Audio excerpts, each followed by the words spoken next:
Welcome to the Underclass Podcast with Austin Picard.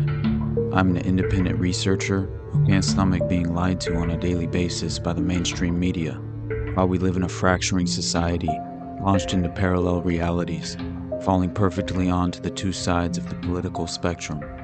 I remain in the underclass. The Atlanta child murders refers to a series of murders committed in Atlanta, Georgia, between July 1979 and May 1981.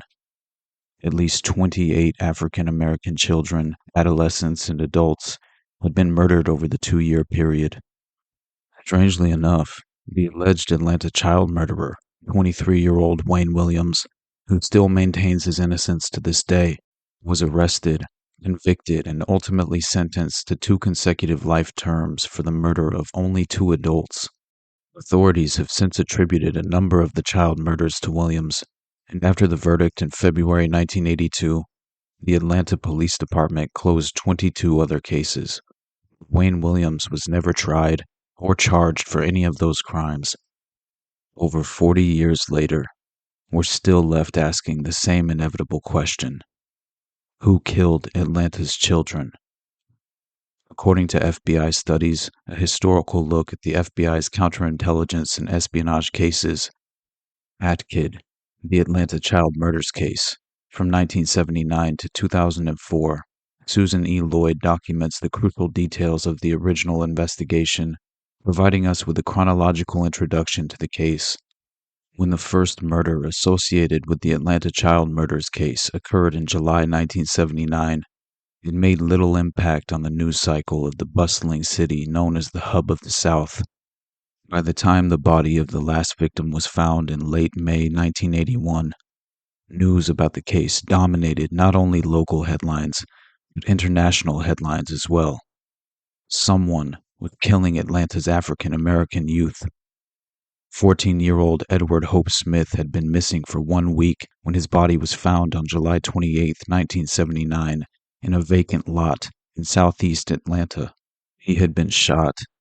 On that same day, the body of a 13-year-old, Alfred James Evans, was found near Smith's body. He had last been seen 3 days before and had been strangled. Milton Harvey, age 14, last seen riding a yellow bicycle on September 4th, 1979. His body was found on November 16th. An autopsy report concluded his was an undetermined cause of death. The next victim was Yusuf Ali Bell, age 9, who was last seen on October 21st, 1979. His body found later that same day in a vacant school. The cause of death was strangulation. Following a more than 4-month lull without a suspicious death of any of Atlanta's children, the murders began again, with the killing of Angel Lanier, age 12, the first female victim. She was last seen at school on March 4th, 1980. Her remains were found March 10th, and strangulation was once again the cause of death. Angel's murder was followed by the murders of Jeffrey L. Mathis, age 10, last seen March 11th, 1980, found on February 13th, 1981. Unknown cause of death. Eric Middlebrooks, 14, last seen on May 18, 1980, found May 19th, head injury. Christopher Richardson, 12, last seen on June 9, 1980, found on January 9, 81, unknown cause of death. LaTanya Wilson, age 7, taken from her bedroom June 22, 1980, found on October 18th, unknown cause of death. Aaron Wyke, age 10, last seen on June 23rd, found on June 24th. Asphyxiation. Anthony Bernard Carter, 9 years of age, last seen on July 7th, and his body was also found on July 7th. He had been stabbed. Earl Lee Terrell, age 10, last seen on July 31st, 1980, found on January 9th, 81, unknown cause of death. By the end of July 1980, at least 12 of Atlanta's children had been murdered with their cases unresolved. Most of the bodies had been found outdoors, either in vacant lots, the woods, or behind houses and buildings. One theory was that the murders had been committed by the same person or persons. Another theory was that many of the victims were runaways or young hustlers who risked their lives every day by roaming the streets of the city. A growing number of unsolved child murders prompted the Atlanta Police Department to form a task force in early summer 1980 with agents from the Georgia Bureau of Investigation and detectives from other area police departments. In response to requests from city officials, Atlanta Special Agent in Charge John D. Glover offered whatever assistance the Bureau could provide, stopped short of opening a federal case without a strong indication of a federal violation. 2 FBI special agents were appointed to serve as liaison between the task force and the FBI's Behavioral Science Unit, FBI Laboratory, and for out-of-state investigative leads. On August 20th, 1980, Clifford Jones, age 13, disappeared. His body was found the next day. He had been strangled. The next victim was Darren Glass, 11, who was last seen on September 14th. His body was never found, but his disappearance would subsequently provide part of a federal nexus for the FBI to open a kidnapping case, under the presumption Darren could have been transported across state lines after the first 24 hours had passed.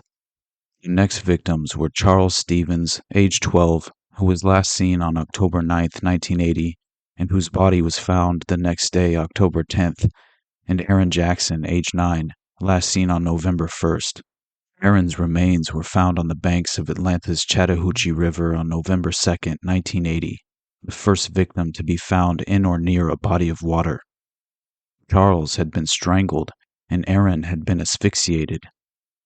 Several pieces of evidence from the crime scenes were common denominators. Green nylon carpet fibers and dog hairs were found on many of the bodies that had been found on dry land.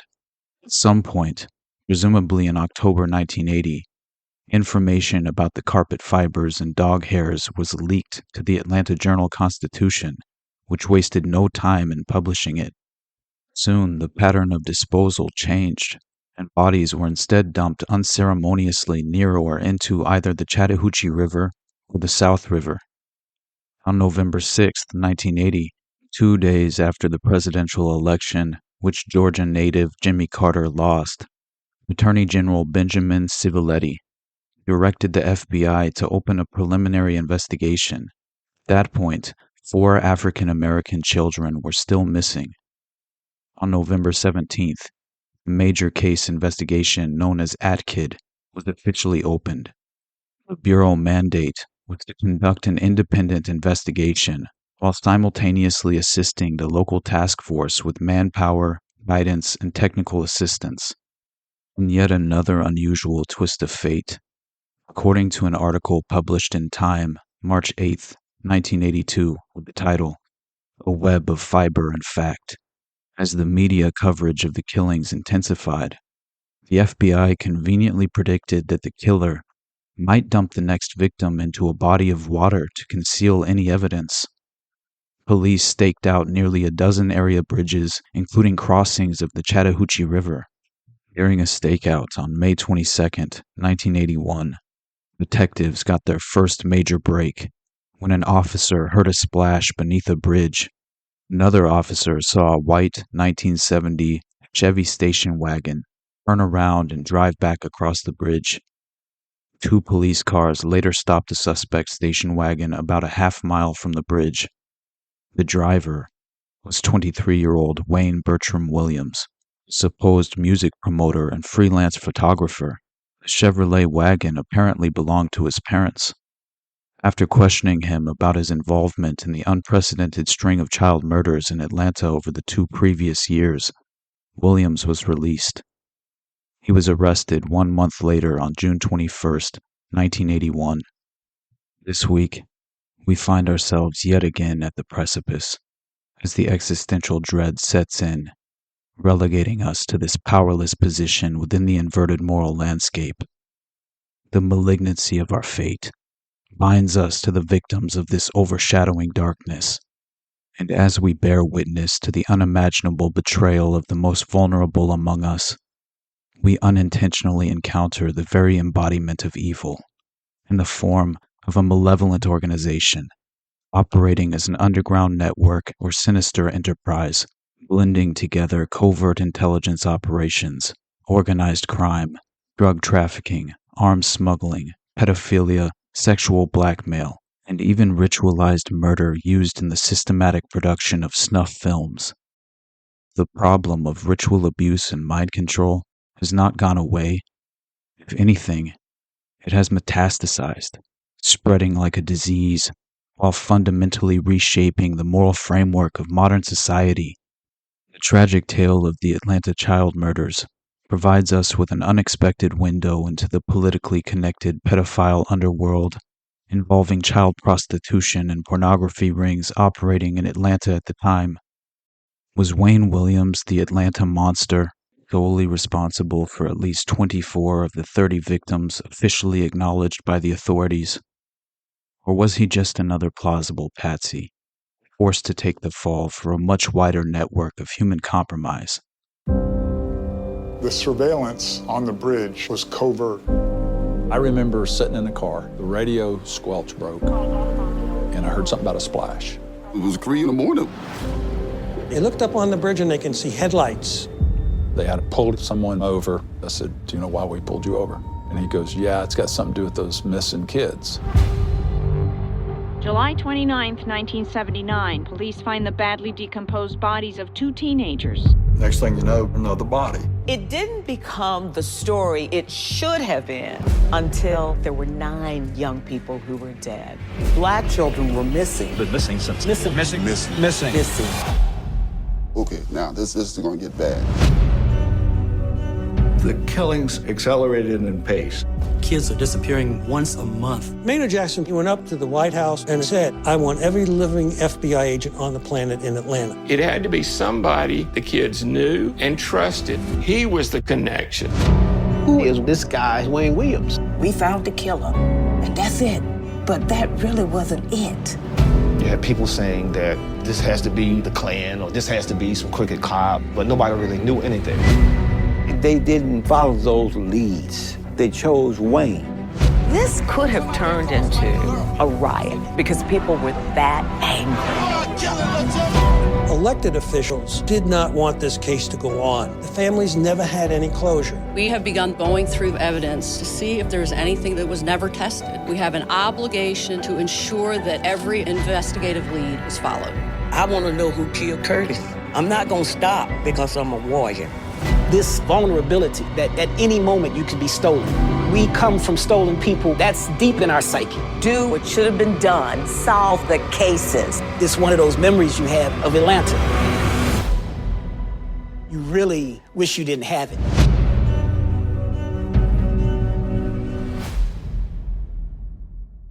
Our special segment tonight is a fresh look at the series of murders in Atlanta, a report prepared by James Polk, a Pulitzer Prize-winning investigative reporter.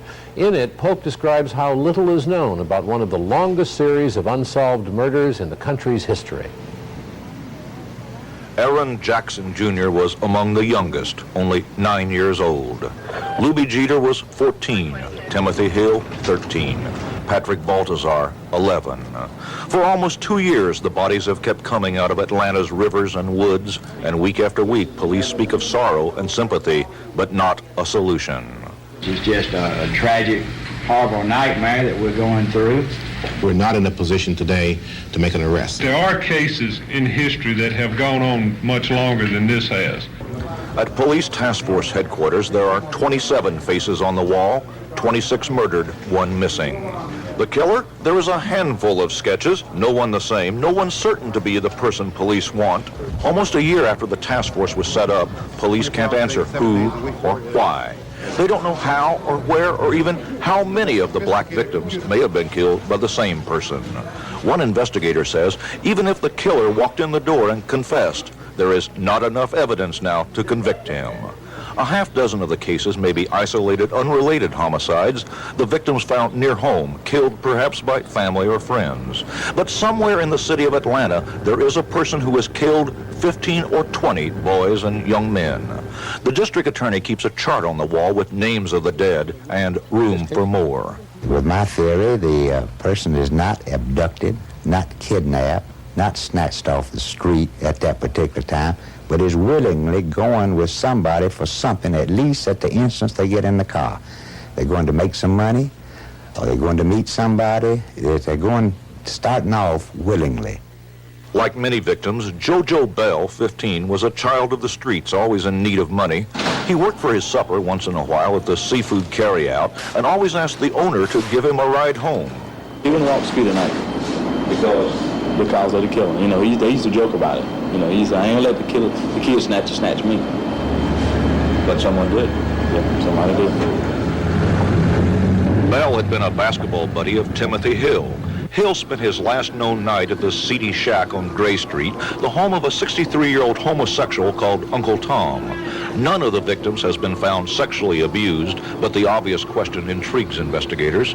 Mickey McIntosh, one of the adults killed, hung around the same carryout where JoJo Bell worked. You know, I have seen gays come down and seen Mickey in the car with, gays.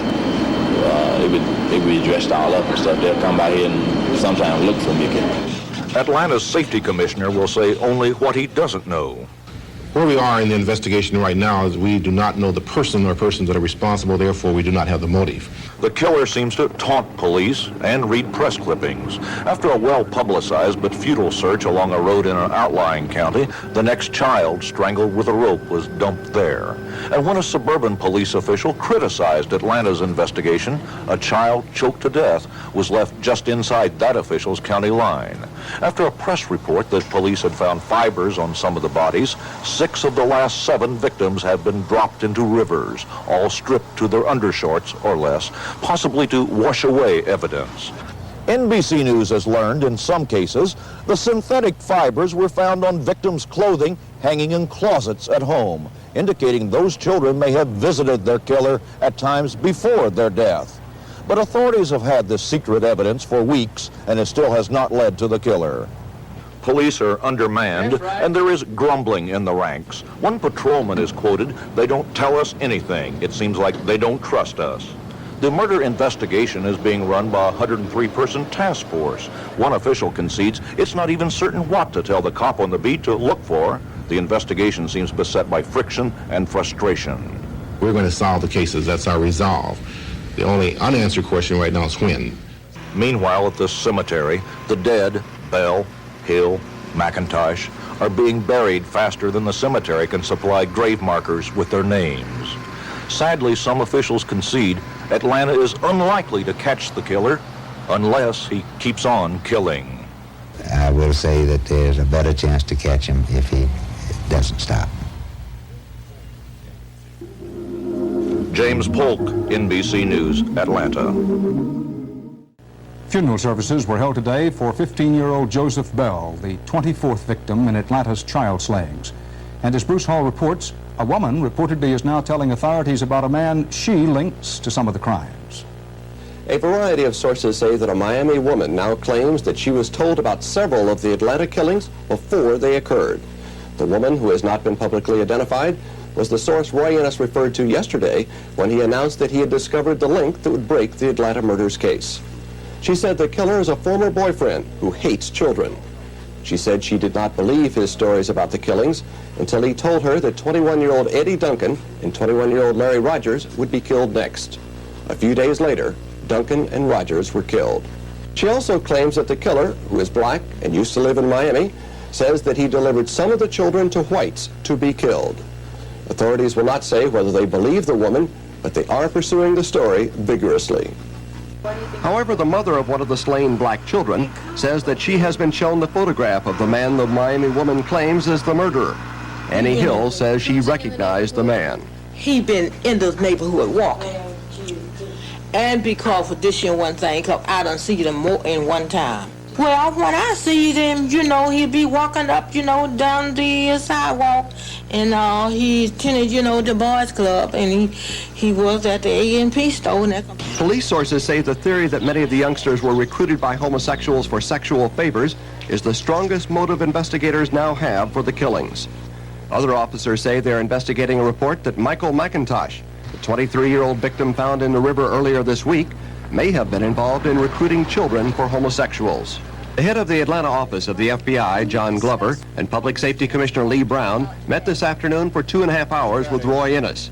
Afterward, Brown would only say they're continuing to follow the leads. Bruce Hall, CBS News, Atlanta.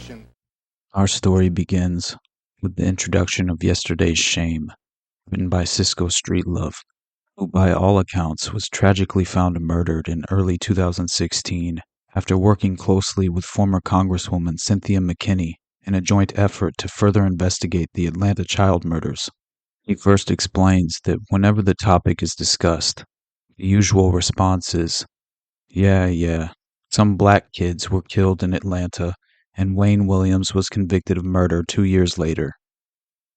But the narrative is not so simple, not so obvious. The story of Atlanta, its missing and murdered children, and the apprehension of Wayne Williams are dynamic parts in a tapestry woven in a curious time in America. The killings took place in a decade infamous for some of the greatest mass murderers and serial killers who plagued the states.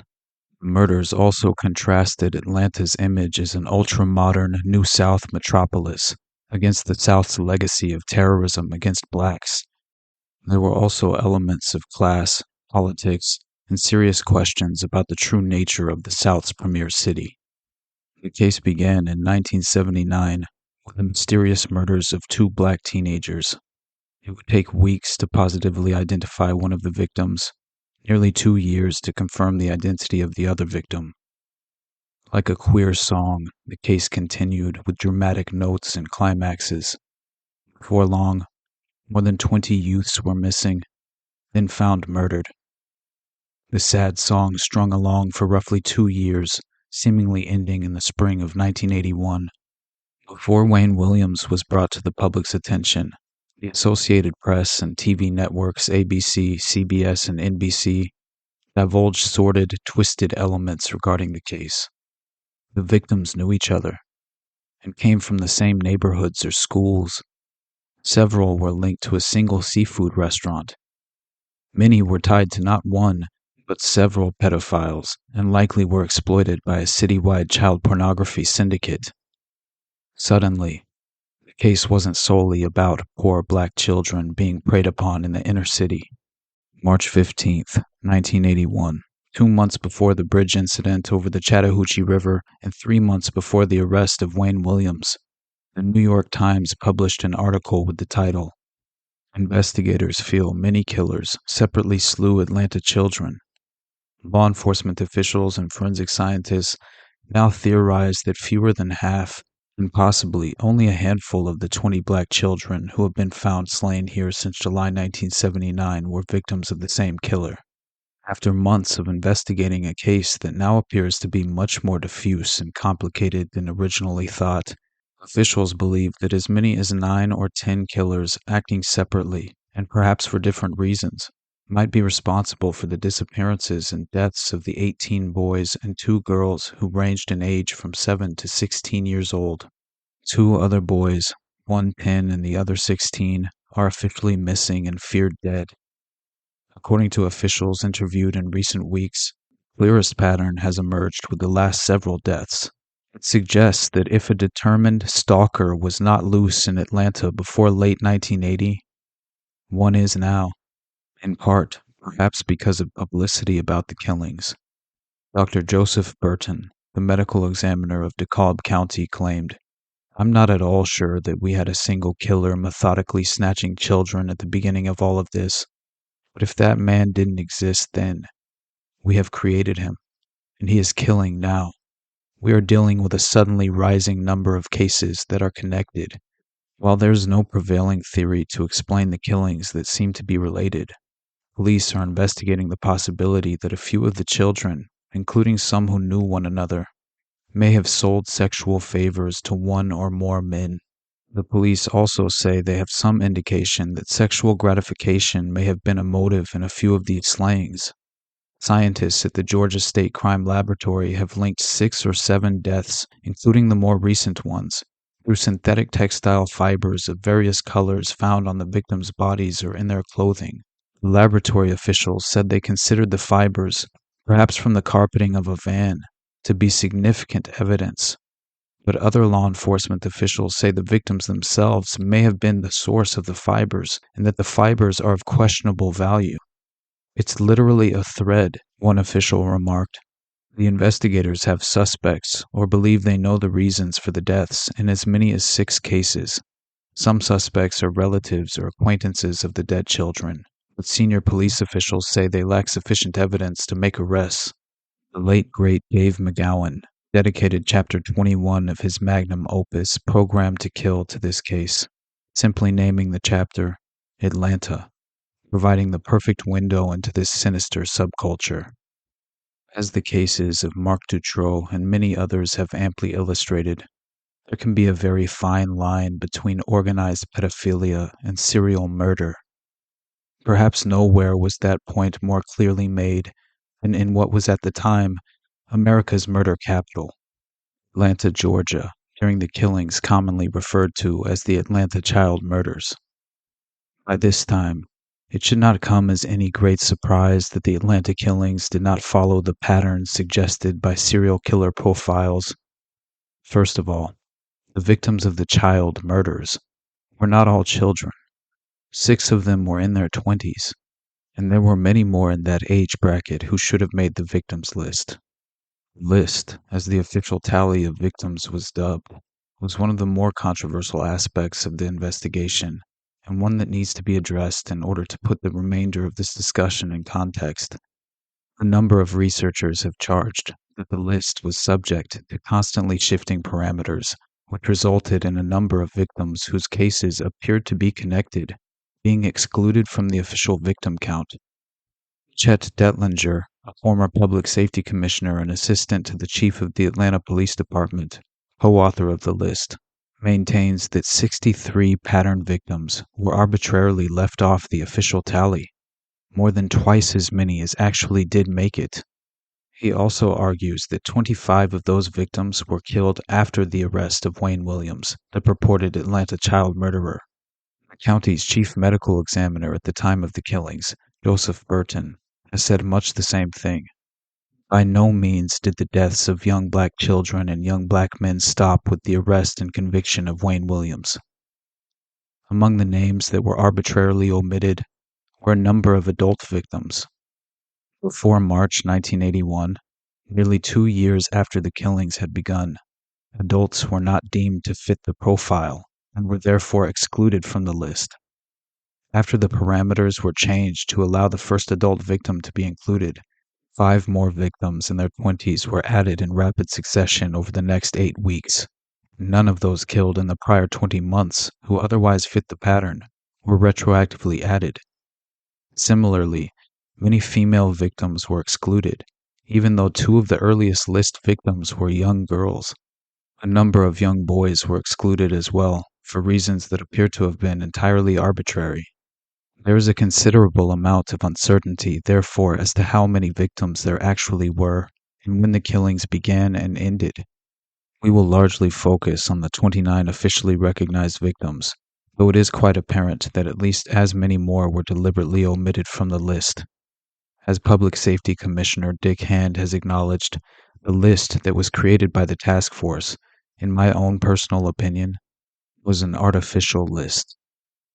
According to this artificial but government-sanctioned list, the victims of the Atlanta child murders ranged in age from 7-year-old LaTanya Wilson to 28-year-old John Porter.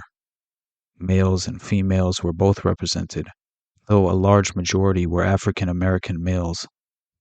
There was no consistent pattern to the killings, as medical examiner Burton acknowledged. There was no signature that said this case and this case and this case are people that have been murdered or killed by the same individual.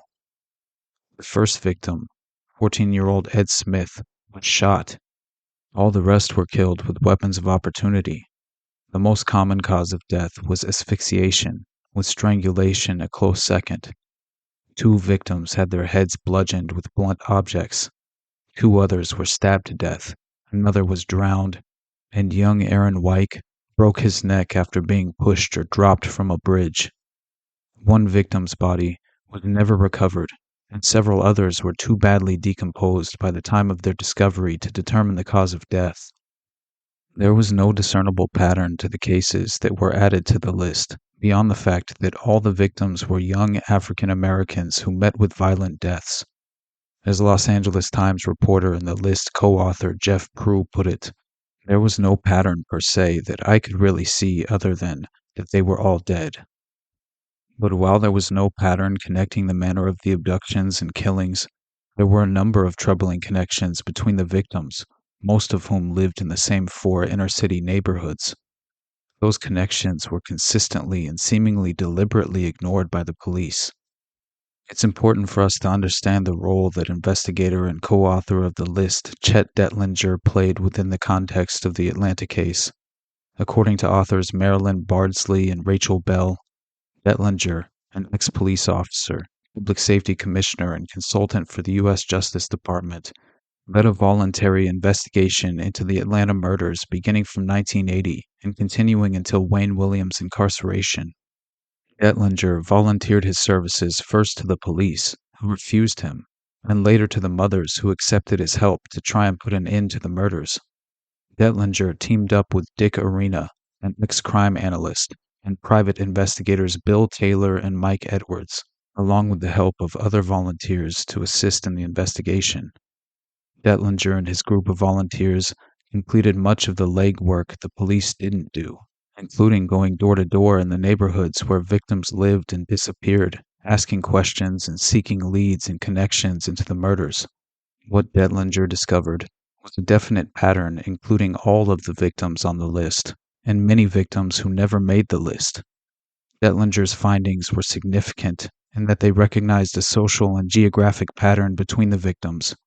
During the peak of the Atlanta murders, he was able to predict with a degree of accuracy where victims would disappear and be found. Task force agents and police who refused to acknowledge any connections among the cases, either geographic or social, at one point suspected Dettlinger in the murders.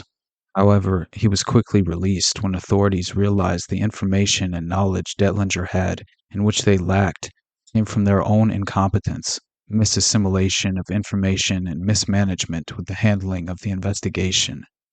The FBI later used Dettlinger as an expert consultant, realizing that he knew more vital facts concerning the investigation than the police department. Dettlinger first began his map of murder victims who had initially made the list in the summer of 1980. However, he quickly discovered that there were many that police had left off that were worth examination. Dettlinger's list of victims had well outnumbered the task force's list. Several of those victims, who had been first ignored by task force agents such as Aaron Wyke and Patrick Rogers, had made Dettlinger's list soon after their disappearance. Some of those names were later added by task force agents due to increasing pressure by Dettlinger, who was able to provide them with information they lacked that allowed them to later connect the cases. Dettlinger mapped out the precise location of where the victims had lived, where they had disappeared, and where they had been found. By doing this, he discovered that the victims were connected to Memorial Drive and 11 other major streets centered in that immediate area. Dettlinger had also recognized that the murders moved in an eastwardly direction. After the death of Patrick Rogers, the victims that were found were older, and their bodies were disposed of further outside the city limits. However, Dettlinger and Prue are quoted in their book, The List, as saying, "The streets didn't change. It was necessary only to extend the streets on the map, not add new ones. Even those Chattahoochee and South River findings would occur at bridges carrying one of the streets on the map. Therefore, the parameters basically remained the same despite the ages of the victims." The final victim to make the list was Nathaniel Cater, an admitted drug dealer and homosexual prostitute. As Dave McGowan writes, the discovery of Cater's body on May 24, 1981, provided the first evidence throughout the 2-year killing spree that allegedly linked Williams to the crimes. He had been observed on a bridge 2 days earlier. At the time, a splash allegedly occurred in the river below. 2 days later, Cater's body was discovered downstream from the bridge, which purportedly pointed to Williams' guilt. Some investigators do not believe, however, that Williams ever stopped his car on that bridge, or that there was a splash that night. It has been noted that the officer filing the report did not immediately report the splash, nor attempt to verify the source of the alleged splash, nor request equipment to drag the river and recover the alleged object. It is certainly possible that the entire incident was fabricated to tenuously link Wayne Williams to the murders.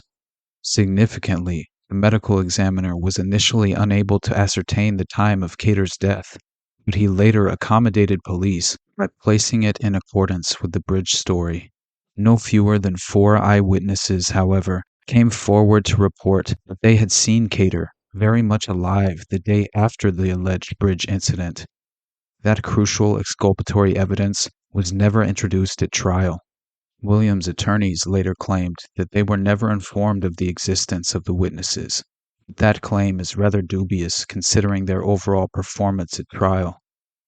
Williams was not immediately arrested following the infamous bridge incident, but he was publicly identified as the new prime suspect, thus beginning a 2.5-week press circus at the Williams family home and a trial by media that found Wayne guilty long before he ever set foot in a courtroom.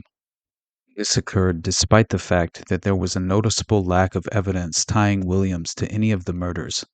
The local district attorney was keenly aware of that fact and was therefore not too eager to have Williams arrested.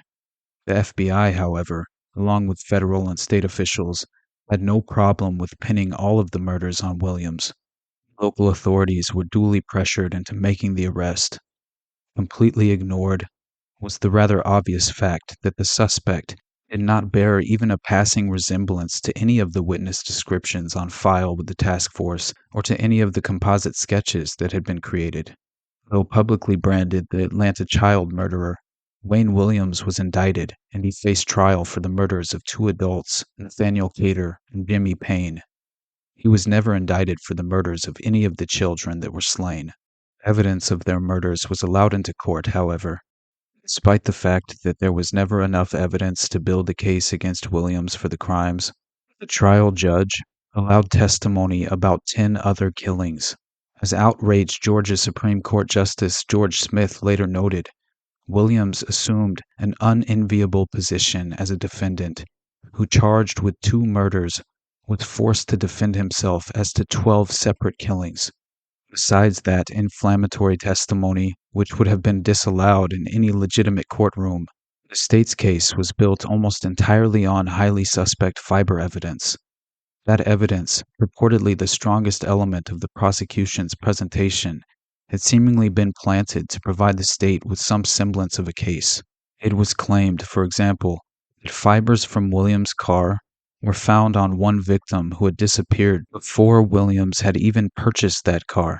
It was also claimed that Clifford Jones' body yielded fibers linking him to Williams, though all the other available evidence indicated that Jones had in fact been killed at a laundromat by James Brooks. Another rather curious fact about the trial is that one of the 2 men whom Williams was formally accused of killing, Jimmy Ray Payne, was not even initially considered a murder victim. The cause of death listed on his original death certificate was undetermined. Recognizing, however, that a homicide prosecution requires an actual homicide victim, the state later had the death certificate altered. The legitimacy of Williams' defense attorneys was suspect before the trial even began, on January 6, 1982. Despite the amazingly high profile of the case and the wholesale vilification of Williams by the local media, no request was made for a change of venue, an incomprehensible oversight for anyone truly motivated to protect the rights of the accused. Despite the best efforts of the state to railroad Williams with a largely fraudulent circumstantial case, he likely would have been acquitted if his defense team had not made another crucial error by sending Wayne to the stand in his own defense. Williams performed well on the stand for the first 2 days, until his attorneys compounded their error by urging their client to be more combative. Jurors later described Williams as his own worst enemy for the performance that followed. On February 27th, a promising young man who had once been installed as student council president by Andrew Young was found guilty of 2 counts of first-degree murder. He received 2 consecutive life sentences as punishment for crimes that he clearly did not commit. There is reason to believe, however, that Williams was involved in the pedophile operations that formed the backdrop for the murders. By profession, Wayne Williams was a freelance photographer and self-styled music promoter that spent much of his free time trolling for talent among Atlanta's black youth. He was also known to impersonate a police officer, a talent that had once gotten him arrested at the age of 18. According to reports that author and investigator Chet Detlinger received from neighbors, Wayne and his father responded to the alleged bridge incident by performing a major cleanup job around their house. They carried out boxes and carted them off in the station wagon. They burned negatives and photographic prints in the outdoor grill. It does not require a great deal of imagination to figure out what sort of photographs it was that Williams had been taking.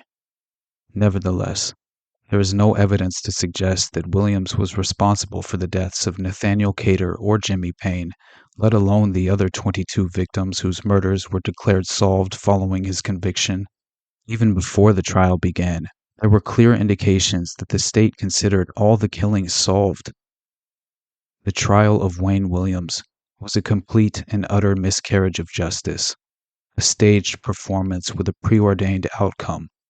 We should also attempt to objectively analyze this conveniently crafted pattern of a killer, which quickly became the corrupt cornerstone of the prosecution's case, heavily relying on the prestige of the FBI laboratories as they severely handicapped Wayne Williams' defense team. In 1983, Wayne Williams and his defense attorney Lynn Watley both gave statements on the corrupt trial proceedings and fabricated fibers evidence during Williams' appeal trial. First river victim was Patrick Rogers. He turned up in December of 1980 before any news leaked about the fibers.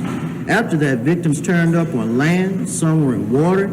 It was the same as before and after the fiber announcement. And as a matter of fact, of all the pattern cases, there were only 7 river victims after the announcement of fibers. They were Joseph Bell, Michael McIntosh, Timothy Hill, Eddie Duncan, Curtis Walker, Jimmy Payne, and Nathaniel Cater.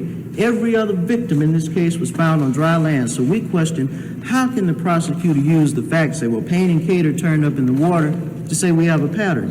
And as a matter of fact, Payne and Cater were the only 2 who turned up in the Chattahoochee River in the pattern that they introduced at court. Nobody's addressed that. And also, if we consider cases that are not on the task force list, we can also factor in other water cases. We have 2 more. That was a young man found dead in 1979 in Sandy Creek, not far from where Milton Harvey's bicycle was found. His case never made the task force. He was shot in the back, partially clothed. We don't know if there were any fibers found on him. Also, they have refused to acknowledge the presence of black females being killed. A black female was found killed in South Atlanta near the area where Richardson and Terra were found. She was found in a stream. I'm saying all of this occurred during the same time, and at the same time, they had females on the task force list. By the time the trial came around, no females. So what we're saying is if the pattern changed at all, it occurred with Patrick Rogers in 1980, but our investigation, and I will say that we have been assisted by investigator Chet Detlinger, who has given us some of his valuable time, we've come to the conclusion that the pattern has not changed. One prosecution link to justify including all of the 10 pattern cases was that both Payne and Cater were victims of an environment and that they stayed out late at night. The same thing was said about Larry Rogers, Alfred Evans, William Barrett. The court even states in its review of the cases that part of its consideration in that was that you have to take all of the information regarding their backgrounds into consideration and the fact that they disappeared at night. This is flatly not true. Jimmy Ray Payne was last seen around 9 and 10 a.m. on 4/22/81. Witnesses can place Nathaniel Cater alive during the daytime on May 22nd, which is after the bridge incident. Larry Rogers was last seen in the morning. So 3 witnesses. That's right, I think it's 3, right? So were Alfred Evans, William Barrett, Luby Jeter, Terry Pugh, Joseph Bell, Patrick Baltazar, and of the other 30 task force cases, the others that disappeared during the daylight hours were Yusuf Bell, Clifford Jones, Darrell Glass, Earl Terrell, Aaron White, Christopher Richardson, Milton Harvey, Aaron Jackson, Patrick Rogers, Curtis Walker, and Anthony Carter. The others, I don't think anybody knows when they disappeared. So I'm saying again that I don't see how this can logically be used to say that we have a pattern just because the victims are disappearing at night when they aren't. And again, the court says you have to consider age, sex, and size of the victims, where you have them ranging from 3 feet all the way to 5 feet 11 inches tall, and then ages from 7 to 30. Let me say something. Sure. Okay, at this juncture, I know the question has come up, have the murders ceased? Okay. Now, the limited investigation that I've been able to do in that regard is through the Fulton County Medical Examiner's Office. I think that someone needs to, and if at this point we obviously will be doing this, somebody needs to seriously look at the medical records in DeKalb County, Cobb County, and Fulton County. I have a list of about 50, maybe 30 or 50 unsolved murders. Unsolved murders is nothing new to Atlanta, Georgia. There are skeletons found, there are children found. Many of them meet what I see to be the same characteristics as those that they've been charged, that Wayne has been charged with.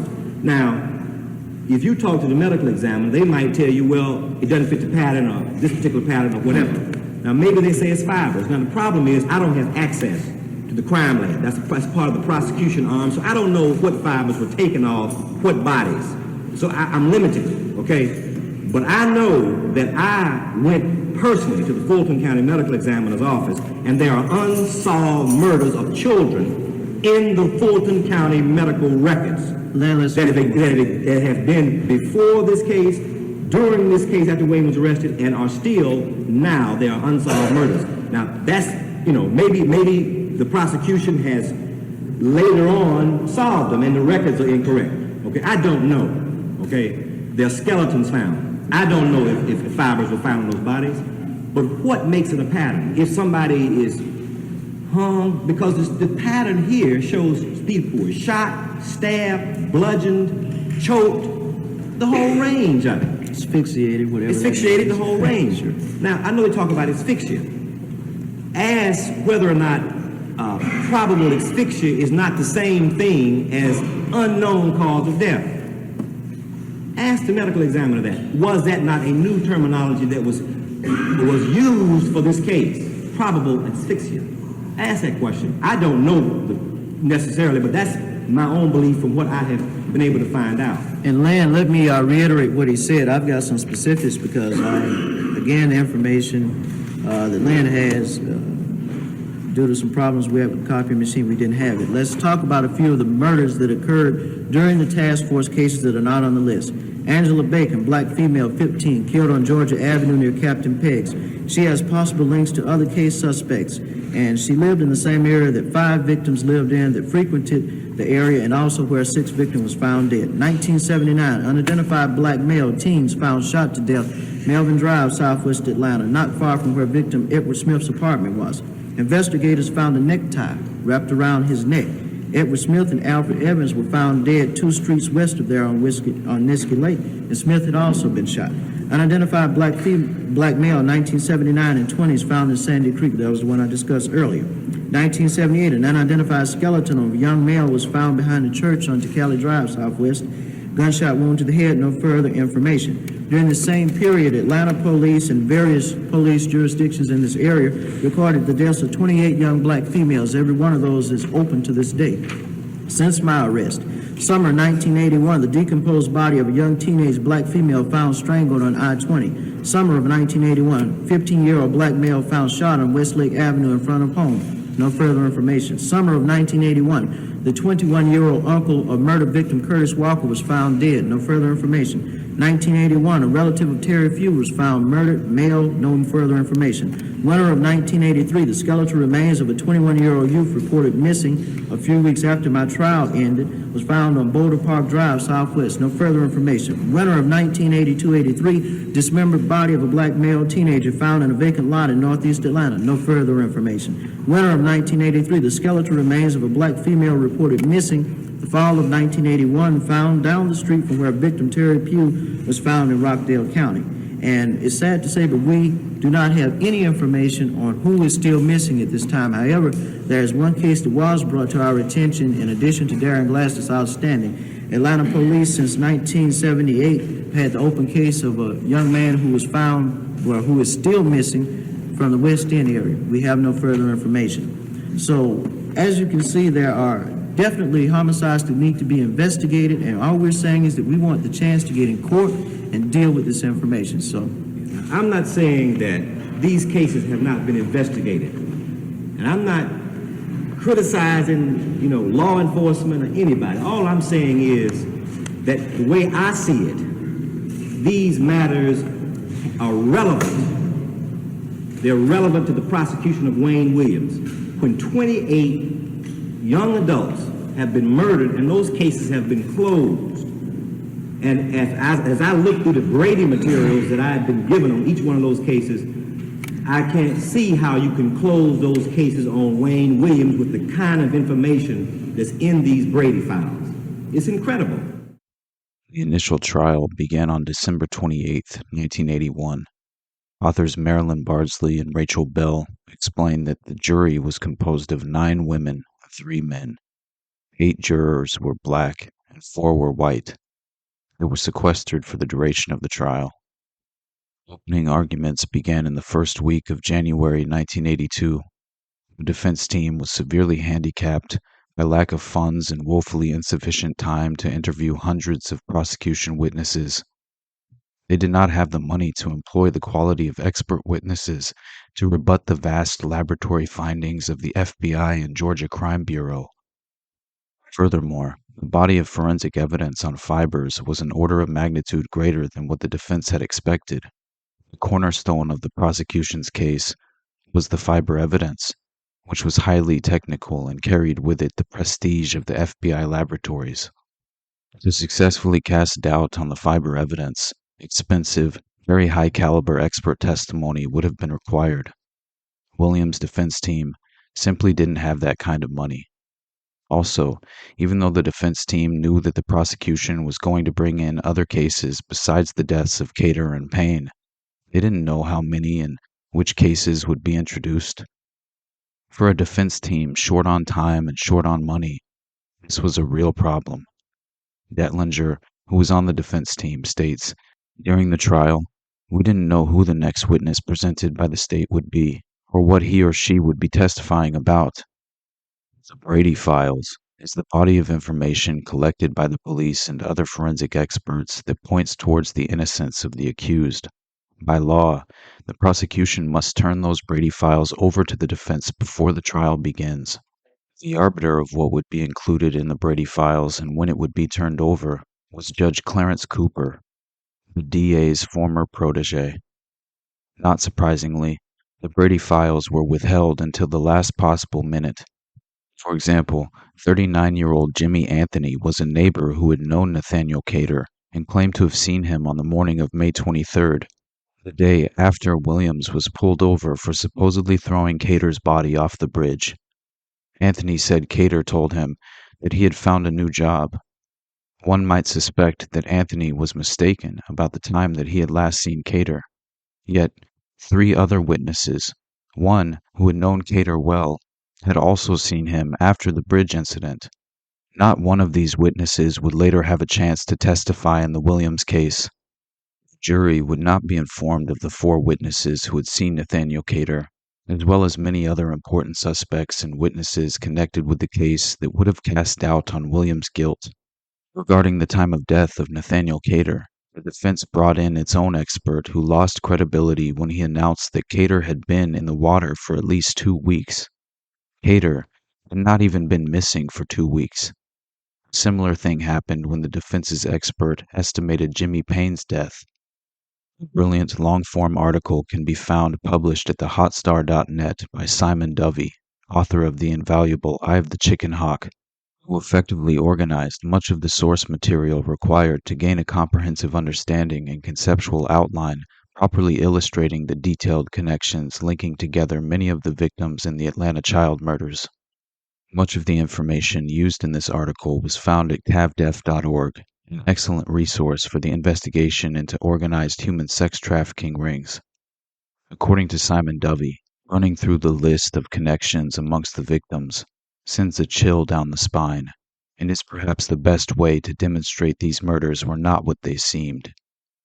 These connections amongst the victims were reported in newspapers at the time and outlined by Chet Detlinger in his book, The List.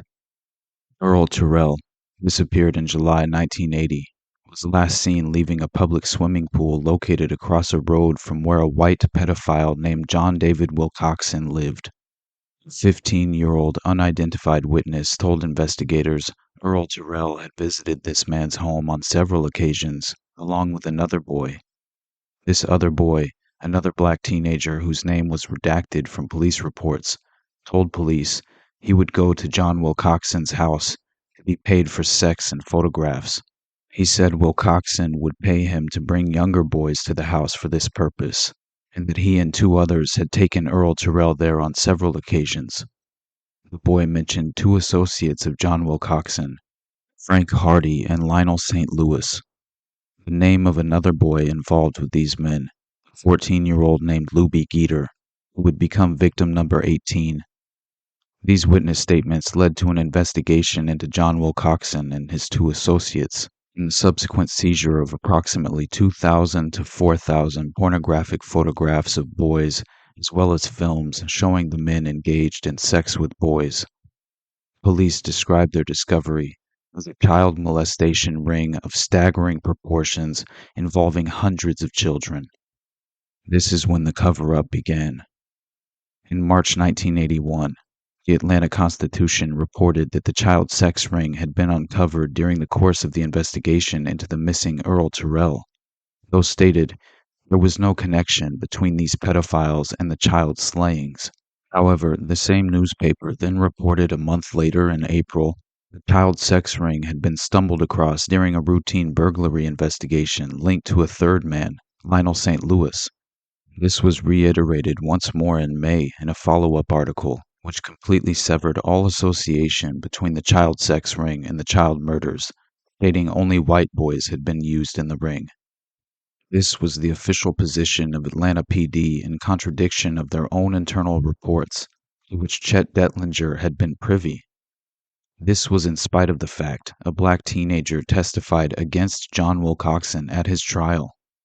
Atlanta PD claimed only white boys had featured in the child pornography seized from John Wilcoxon and his associates, no black boys.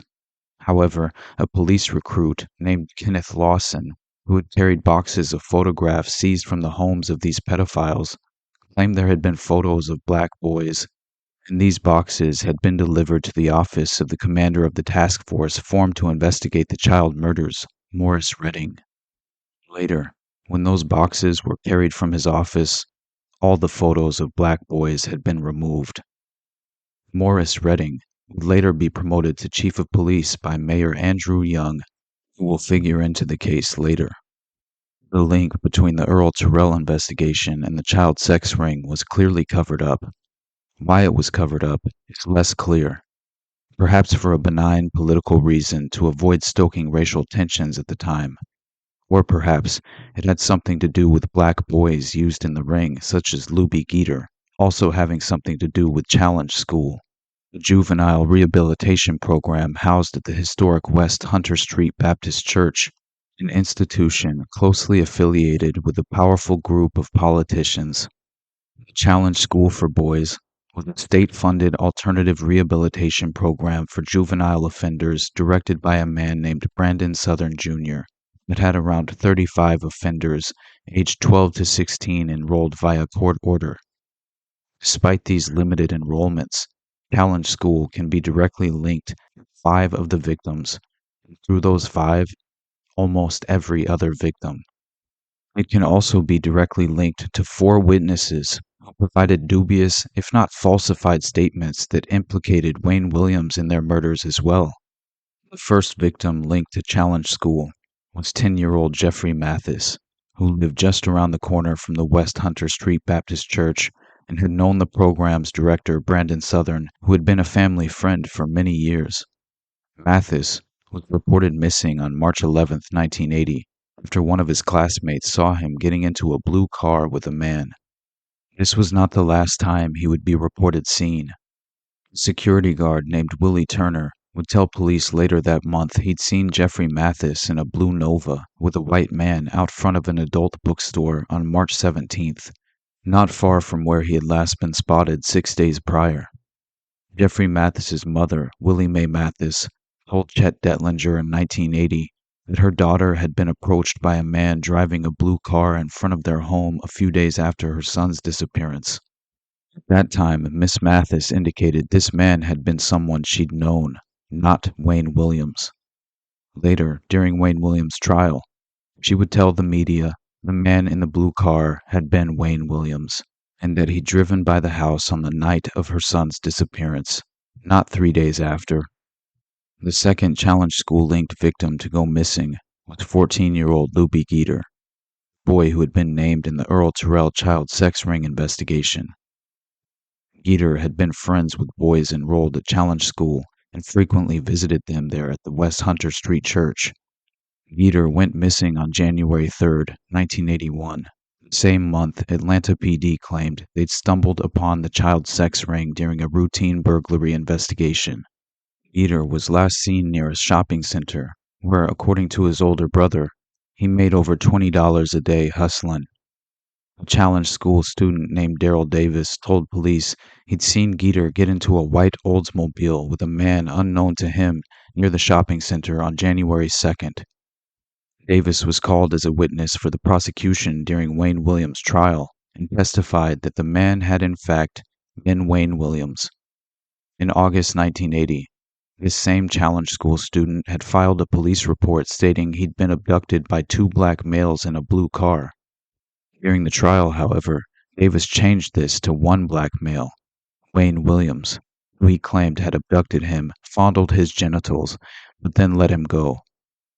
2 days after Luby Geter disappeared, his friend Lee Gooch went missing on January 5th. Lee Gooch had frequently visited Challenge School students at the West Hunter Street Church with Luby Geter. A few weeks later, on January 21st, the third Challenge School-linked victim disappeared. A 14-year-old student of the program named Terry Pugh, who had been a former next-door neighbor of the missing Lee Gooch. The bodies of Luby Geter and Terry Pugh would be discovered later that month. Then in February, Lee Gooch would be discovered too, in Florida, very much alive. He'd been picked up on auto theft charges and was being held in a jail under another name. It had been Chet Detlinger who tracked Gooch down during the course of his investigation. After he was discovered alive and well, Lee Gooch told press he'd seen 3 men try to kidnap a kid and knew a man in his neighborhood who had snatched some kids in December. Here was a boy claiming to have information on child abductions in his neighborhood who lived next door to 2 of the murder victims, Edward Hope Smith and Terry Pugh, across the street from a third victim, Yusuf Bell, who had known at least 3 more victims, Alfred Evans, Luby Geter, and Patrick Rogers, and who'd fled the state 2 days after his friend Luby Geter, who he'd visit Challenge School with, disappeared. There is almost no record of Lee Gooch's connection to the case outside of a few news articles written when he was missing and thought to be a victim. He was never called to testify for either the defense or prosecution at Wayne Williams' trial. 2 boys he knew testified for the prosecution.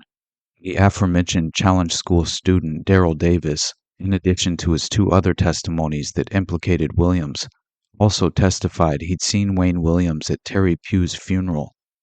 This was corroborated by another Challenge School student named Eric Thompson, who had himself briefly disappeared in May 1981, and like Lee Gooch, thought to have been a victim before he was tracked down and brought in by Challenge School director Brandon Southern.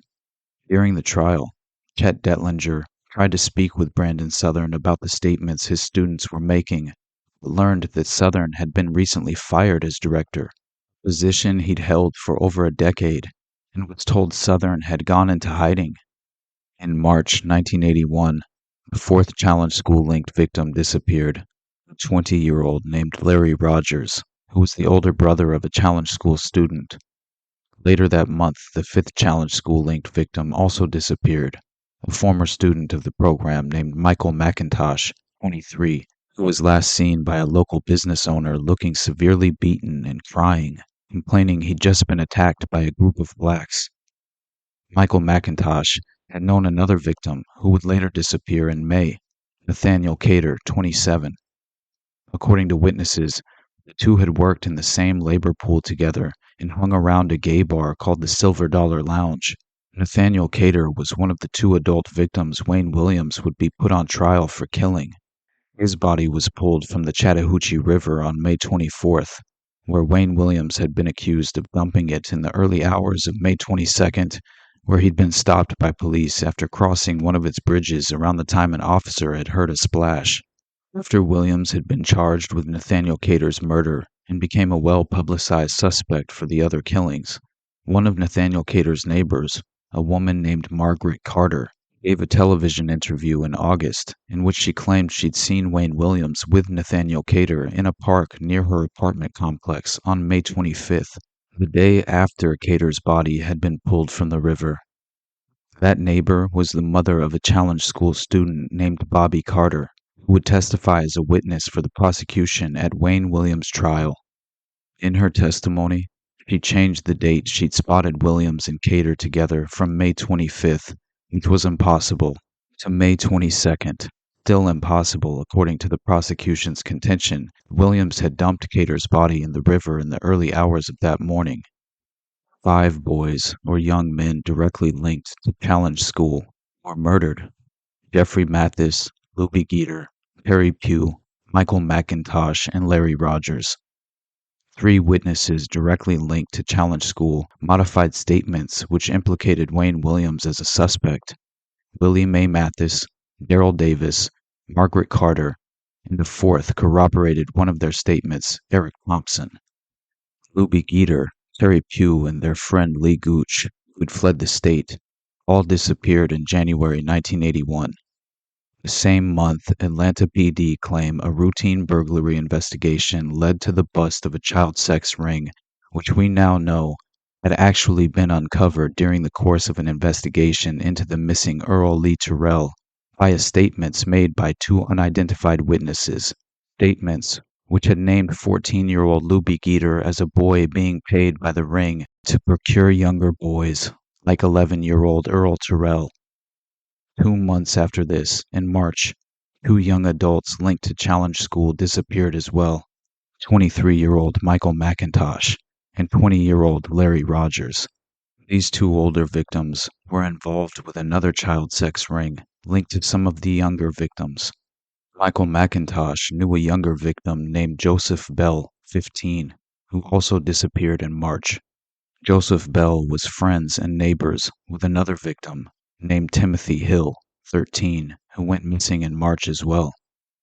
Both Joseph Bell and Timothy Hill were neighbors with a third victim, some years younger than them, named Anthony Carter, 9, who'd gone missing much earlier in July 1980, the same month as the 11-year-old Earl Terrell. All 3 boys had been members of the John Harland Boys Club, where, according to an employee, Timothy Hill had been found having sex with another male.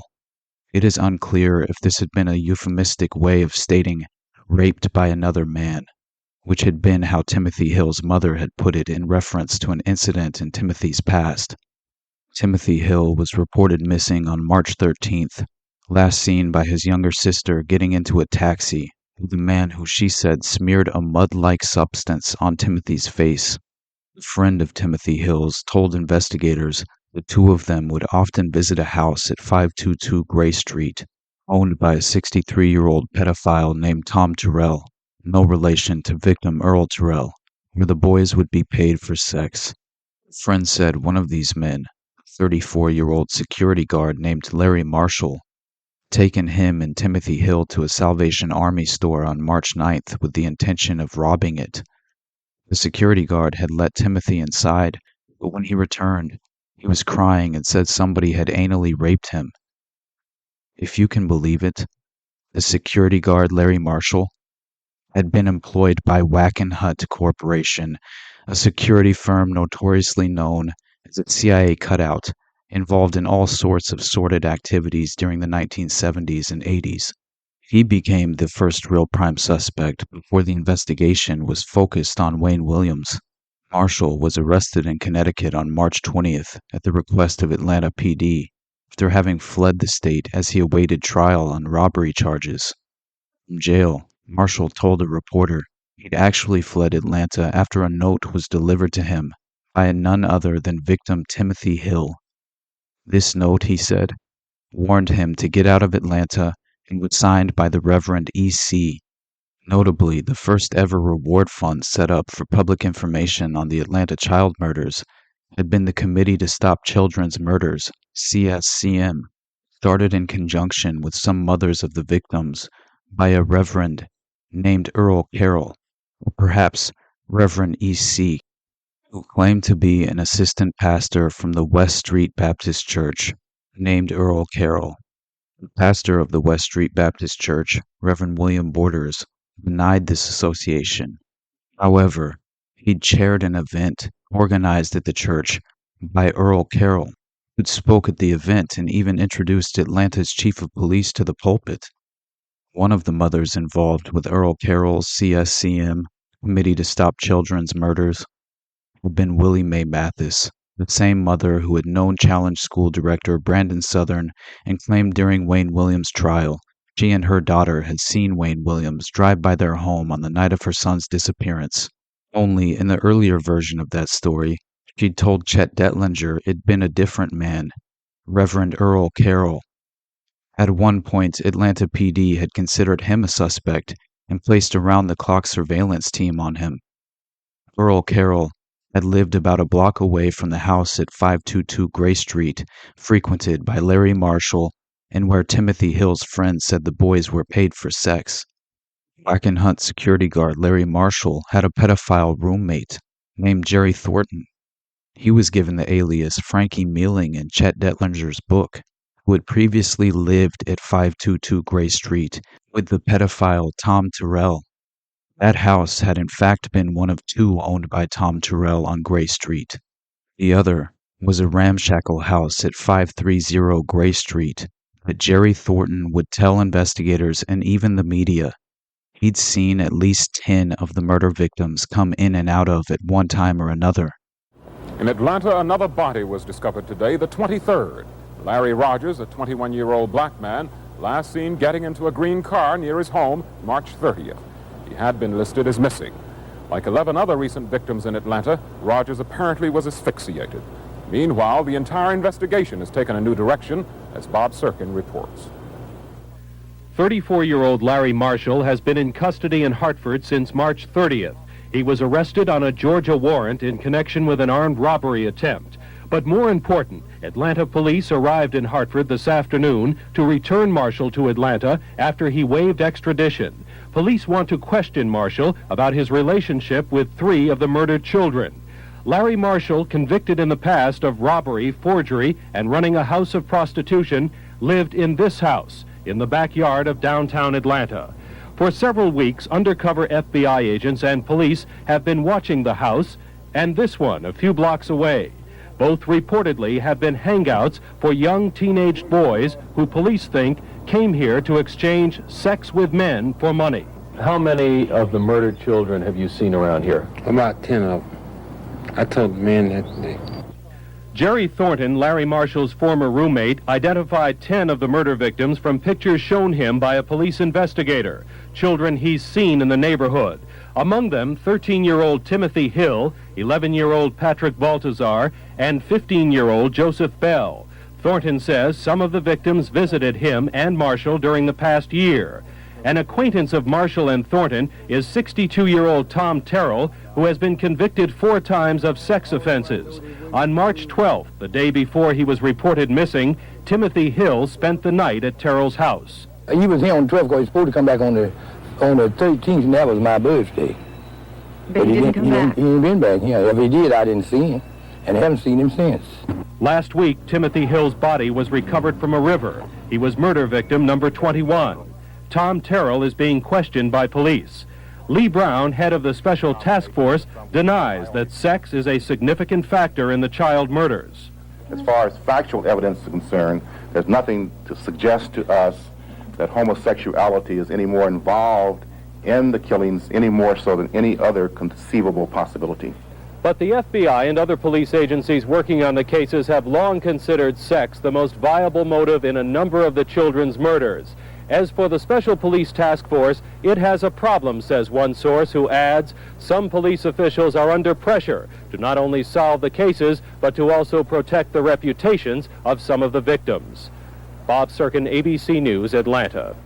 A neighbor of Tom Terrell's told investigators they'd often see Timothy Hill waiting for Terrell to arrive home on the front steps of the 522 Gray Street house, and pointed out a large bucket on the property full of a mud-like chemical substance they said kids would sniff to get high. Matching the description of the substance Timothy Hill's sister had seen smeared on her brother's face when she last saw him get into a taxi with a man. Moreover, neighbors stated Timothy Hill had stayed the night before he was reported missing at 522 Gray Street. Police reports from the Timothy Hill investigation stated Larry Marshall's roommate, Jerry Thornton, had taken Timothy Hill to 530 Gray Street on March 11th and had anal sex with him, after which the two had walked over to 522 Gray Street and stayed the night with Tom Terrell. Tom Terrell admitted to having sex with Timothy Hill. He confirmed the boy had slept at his house the night before his disappearance, and the last time he'd seen Timothy Hill was on the morning of the 12th, which was the last time anyone had seen him. A friend of the 22nd victim, Joseph Bell, identified Challenge School-linked victim Larry Rogers as a frequent visitor to the Gray Street house, along with Joseph Bell and Timothy Hill, and stated the last time they'd seen Joseph Bell had been at that house.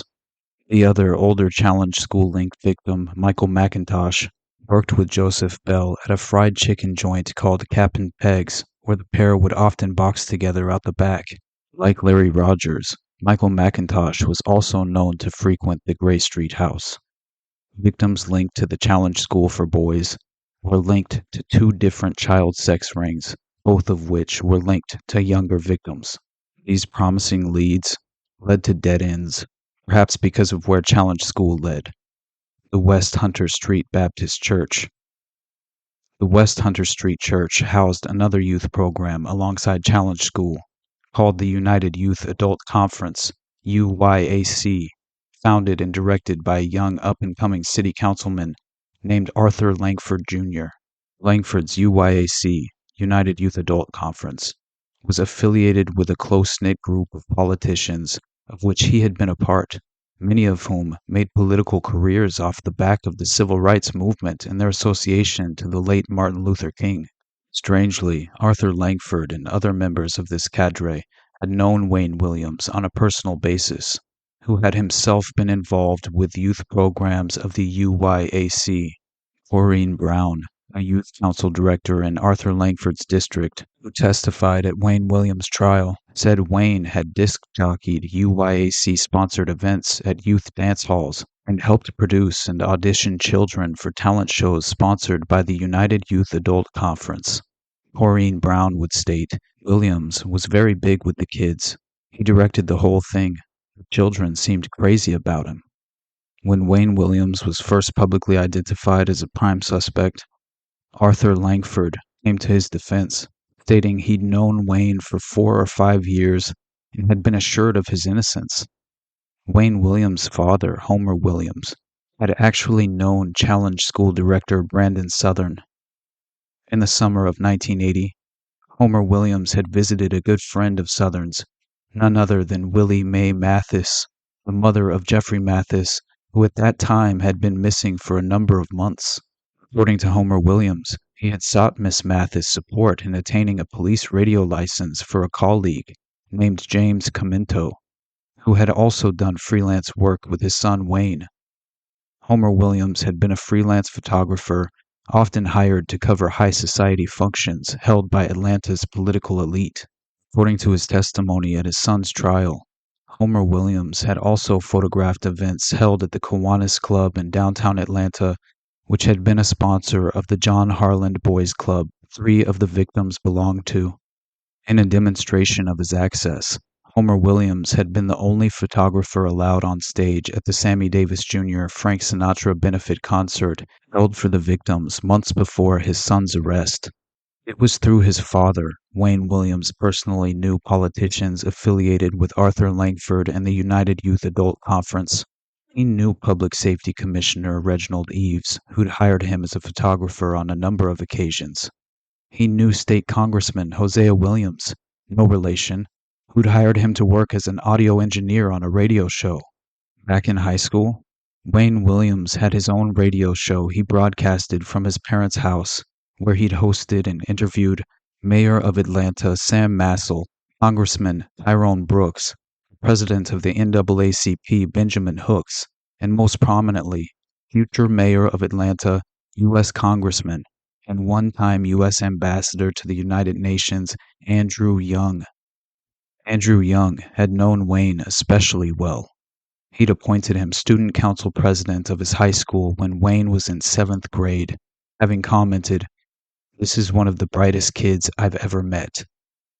There's even a picture of Mayor Andrew Young shaking hands with Homer Williams, father of Wayne Williams, the murder suspect, during a trial break at City Hall in 1982. Andrew Young left his position in Congress to serve as U.S. Ambassador to the United Nations in 1977. He returned to Atlanta in the final months of 1981 to launch a successful mayoral campaign which led to his inauguration as mayor of Atlanta in the first week of January 1982, the very week Wayne Williams' trial began. As mayor, Andrew Young would promote Morris Redding to chief of police in Atlanta, the former task force commander who covered up the connection between the investigation into the victim Earl Terrell and the John Wilcoxon child sex ring. A major campaign contributor to Andrew Young during his years in Congress had been a well-known pornographer and less-known child pornographer named Michael Thevis. Thevis had been imprisoned in 1974 on a number of charges, including transportation of obscene materials, child pornography, across state lines and the mail. There were no specific child pornography laws at the time, only obscenity laws, which had inevitably led to the pornography controversy of the 1970s surrounding the arbitrary nature of obscenity. While it was true religious conservative groups sought to condemn homosexual pornography to this classification by conflating it with child pornography, it was also true progressive-minded groups sought to liberate child pornography from such classification by conflating it with homosexual pornography. To give clarity to the type of obscene material Thevis trafficked in, court records give the various titles of the porn he produced: Boys and Their Male Lovers, My Boys, and Teenage Jaybirds. At a political fundraising luncheon in October 1976, Andrew Young told Michael Thevis's wife, Joan Thevis, "I thought your husband got a bum rap." In 1977, it was revealed Thevis had funneled $150,000 to Andrew Young in exchange for arranging a prison transfer to a federal medical facility. This was evidenced in a series of letters Young had written to the head of the Federal Bureau of Prisons, the last of which, dated February 1977, had been on United Nations stationery. Thevis later escaped prison upon being transferred out of that facility for a civil hearing in 1978, and was resourceful enough to arrange the murders of 2 former associates turned FBI informants in the Witness Protection Program. At the time Wayne Williams became a suspect in May 1981, he'd been ostensibly working as a talent scout, taking kids off the street into recording studios. 2 of these studios were owned by Michael Thevis, Apogee Records and Hotlanta Records. In the case of Hotlanta Records, Williams hadn't just taken kids there. He'd been paid to photograph them by the studio manager named Willie Hunter, described as a business associate of Williams. A boy who testified at Williams' trial said he'd been paid to travel from South Carolina to Atlanta by bus to meet Williams, who had taken him to the Hotlanta studio and introduced him to Willie Hunter, who the boy said started a conversation with him about sex. The boy said when he'd been at Williams' house, He'd also been introduced to someone named Nathaniel, perhaps alluding to Nathaniel Cater, the adult victim whose murder Williams was on trial for.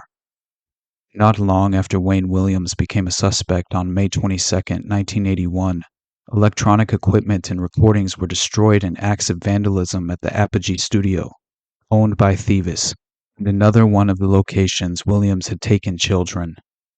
Williams had been pulled over in the early hours of that morning, and he was briefly questioned by police before he returned home to his parents' house. No more than an hour or two later, a neighbor witnessed Wayne and his father Homer burning photographs on a barbecue grill in their backyard. In the days that followed, the two would burn more photographs in the backyard and jettison boxes of materials from their house. Skeptics, allergic to deduction, will never know what those photographs were of. But if we entertain the theory Wayne Williams and his father were involved in child pornography, perhaps that answers the question it begs. Why did they know so many politicians affiliated with the United Youth Adult Conference? On June 4, 1981, Wayne Williams was publicly named as a prime suspect in the press. That same day, he and his father were visited at their home by two United Youth Adult Conference affiliated congressmen, Hosea Williams and Tyrone Brooks. The stated purpose of this visit was to secure legal representation for Wayne Williams and offer him money in exchange for a confession. Chet Detlinger interviewed the parties involved, and they gave mixed accounts. According to Hosea Williams, he had told Wayne and Homer Williams that Mike Thieves' attorney Ed Garland would take Wayne's case pro bono and said they would get $500,000 in reward money if Wayne confessed to the murders. Homer Williams said the sum offered for a confession was much higher, $4 million, and was told people in Washington could raise it. Tyrone Brooks said the visit had been to secure legal representation for Wayne, but said the issue was dropped the very next day when Wayne hired Mary Welcome as his attorney. Mary Welcome had worked for Ed Garland, Mike Thieves' lawyer, before starting her own practice, and had herself previously represented Mike Thieves' girlfriend and bookkeeper, Patricia McLean, who had been accused of aiding Thieves in his escape from prison. 2 weeks after this, on June 19th, a secret meeting was held at Governor George Busby's mansion between local and federal law enforcement officials to discuss the status of the arrest warrant for Wayne Williams. Multiple sources at the meeting leaked to the press that Fulton County District Attorney Louis Slayton, who'd been apprehensive to authorize an arrest warrant for Williams due to lack of evidence, was pressured to do so by Governor Busby. 2 days after this meeting, the arrest warrant was authorized, and Wayne Williams was perp-walked out of his parents' home in handcuffs on June 21st. When the existence of the governor's meeting first leaked to the press, it was reported to have been arranged at the request of Vice President George H.W. Bush, who had recently visited Atlanta as head of a White House task force formed in February to funnel $4.1 million in federal grants to youth programs in the Atlanta districts of Fulton and DeKalb, where the victims were from.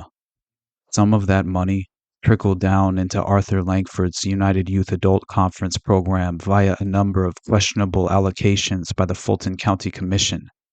In one instance, $10,000 was allocated to the United Youth Adult Conference for a party. These payments to the UYAC come under scrutiny because 2 years prior, in January 1979, UYAC Director Arthur Langford had been indicted on federal charges of extortion. Just after UYAC offices located at the West Hunter Street Church were broken into and donor lists stolen along with the typewriters used for the organization's mail correspondence. Langford had been under investigation by the FBI for using his position as a city councilman to extort money from fair organizer Donald Pavel in exchange for discounted licensing fees and permits required for the Southwestern Fair, held in September 1978. The money paid to Langford had been allegedly laundered through a United Youth Adult Conference jobs program that had employed 35 youths, the same number of juvenile offenders enrolled in Challenge School program to work as trash collectors and ticket takers at the fairgrounds. Pavel had made payments to Arthur Langford's brother and UYAC chairman Fred Williams, which Langford claimed had been distributed to youths in the UYAC job program. That had been the story anyway, until Fred Williams was turned as an FBI informant and testified he'd acted as Langford's bagman and delivered to Langford sums of up to $5,000 from Donald Pavel for Langford's personal use. Fred Williams had worn a wire, and recordings of Langford admitting as much were played to the court. Despite this evidence, Langford's attorney Tony Axum got him acquitted of all charges. Tony Axum would become Wayne Williams' primary defense attorney alongside Mary Welcome. The interesting thing about the UYAC extortion scandal is it occurred in the early months of 1979, just before the first victims disappeared, and the 35 boys in the UYAC jobs program all become potential witnesses when it was claimed the payments received from Don Pavel had gone to them. 35 was also the number of students enrolled in the Challenge School program. What we are left with are a series of questions the official accounting of the Atlanta child murders case cannot adequately answer. Before we pivot to our final chapter, it's important to briefly reinforce some of the more significant connections indicating a much wider network or criminal enterprise involved in the murders. CavDef.org begins with a broad overview of the Atlanta case, reiterating many of the most vital details while weaving together a more palatable narrative. Mentionable investigators include Public Safety Commissioner of Atlanta between 1978 to 82, Lee Brown, who oversaw the investigation, and FBI profiler John Douglas, who insisted that a black serial killer was responsible. While traveling around the country providing instruction to police, Douglas began interviewing serial killers and other violent sex offenders at various prisons. He happened to interview some of the most notable violent criminals in recent history as part of the study, including the likes of David Berkowitz, Ted Bundy, John Wayne Gacy, Charles Manson, Lynette Fromm, Sarah Jane Moore, Edmund Kemper, James Earl Ray, Sirhan Sirhan, Richard Speck, Donald Harvey, and Joseph Paul Franklin. Vice President George H.W. Bush showed up in Atlanta at one point to manage the investigation, telling local authorities that if they couldn't handle the case, the FBI could step in. He was later reported to have called the meeting at the Georgia governor's mansion, ordering the prosecution of Wayne Williams, which the local prosecutor had been hesitant to pursue due to perceived weaknesses in the case. Numerous murder victims were known to be involved in child prostitution. A lot of the murdered children had sexual encounters with adults, and in some cases were last seen near or in the company of these pedophiles. Astoundingly, some of them even admitted to having sex with children but were never charged. Other murder victims were adults who appear to have been in the business of procuring children as victims for other men. Why these children and adults were murdered is often unclear. Their shared involvement with the pedophile underground indicates their deaths were somehow tied to this loosely knit network of predators. The fact that the pedophilia aspect of this case was suppressed further suggests that the Atlanta political establishment was protecting this underground ring. It is quite plausible that Atlanta political and business elites were involved in this pedophile underworld, necessitating a cover-up of the true circumstances behind the murders. Some of the murders themselves, particularly of the adults, may have even been cleanup operations to prevent the exposure of this network. Pedophile ring, run by John David Wilcoxon, linked to multiple child victims including Earl Terrell, Darren Glass, and Lou Geeter. Two of the other members were Frank Hardy and Lionel St. Louis. Police dismissed the men as suspects despite witnesses who confirmed that the aforementioned children had been associated with these pedophiles. It was claimed that the child pornography seized from Wilcoxon, who was white, only contained photos of white children, but multiple police officers insisted they had seen photos of black children as well, which later vanished. Clifford Jones was evidently raped shortly before his murder. 3 witnesses at a laundromat saw the manager, James Brooks, strangle, beat, and dispose of Jones. One of them, who the police dismissed as retarded, witnessed Brooks and two other men anally rape Jones before strangling him with a yellow rope, washing his body with soap and rag, and redressing it. Two other witnesses saw a black man carry a large item out to beside the dumpster while wearing a hooded robe, and another witness claimed that he had seen the robe at Brooks' house, where Brooks had previously taken Jones and another man. According to CORE, Congress of Racial Equality, Public Information Officer Al Starks, the laundromat managed by Brooks was known to be a location for homosexual encounters. 13-year-old victim Timothy Hill was connected to multiple pedophiles who were also acquainted with each other. A family member saw him leave his backyard and get in a taxi where a man put mud on his face. Hill was known to frequent the house of Thomas Terrell, nicknamed Uncle Tom, who admitted to having sexual encounters with Hill and owned a drug that looked like mud. Frankie Mealing said that he had sex with Hill and another boy at a house owned by Terrell, and they subsequently returned to Terrell's house next door, where Hill asked to stay the night. According to Mealing, at least 10 victims on the official list had been to one of Terrell's houses. Mealing's roommate, a man named Larry Marshall, one 15-year-old witness acquainted with 9-year-old victim Yusuf Bell, said that Marshall took him and Hill out for sexual encounters. Marshall later left for Connecticut, where Atlanta police ultimately extradited him from on robbery charges. In police custody, he claimed that Hill had delivered a note to him from Rev E.C., telling him to leave Atlanta. Marshall subsequently tried to arrange for witness protection.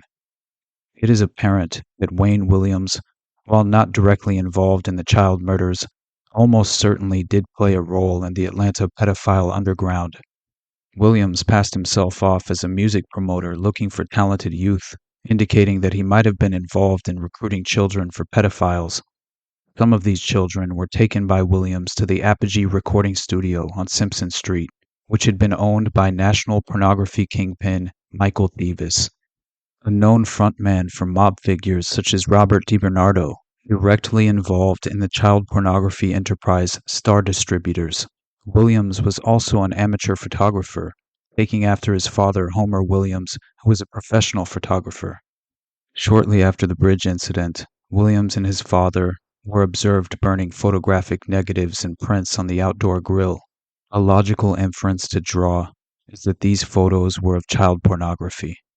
If things aren't already strange enough, Dave McGowan ends his chapter on the case by revealing an additional unexpected layer to the Atlanta child murders, which serves as the perfect starting point for the final act of this calculated cover-up, complete with allegations of CIA involvement and witness descriptions of an all-too-familiar underground satanic drug trafficking murder cult, eerily similar to the Son of Sam case.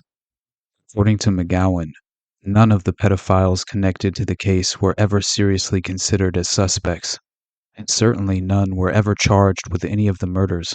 There is little doubt that many of these victims were involved in a large and well-protected child prostitution and child pornography ring. Unanswered, though, are the questions of why and by whom were they killed. Many have theorized that the Ku Klux Klan, as well as the CIA and the FBI, were involved in the killings. FBI documents purportedly reveal that a Klansman named Charles Sanders confessed to involvement in many of the killings as a way to incite a race war. While inflaming racial tensions may well have been one goal of the killings, it seems unlikely that this was the primary motivation. Another motive was identified by a witness named Shirley McGill, whose story was made public by Roy Innis, head of CORE, the Congress of Racial Equality, which had assisted in an independent investigation into the murders.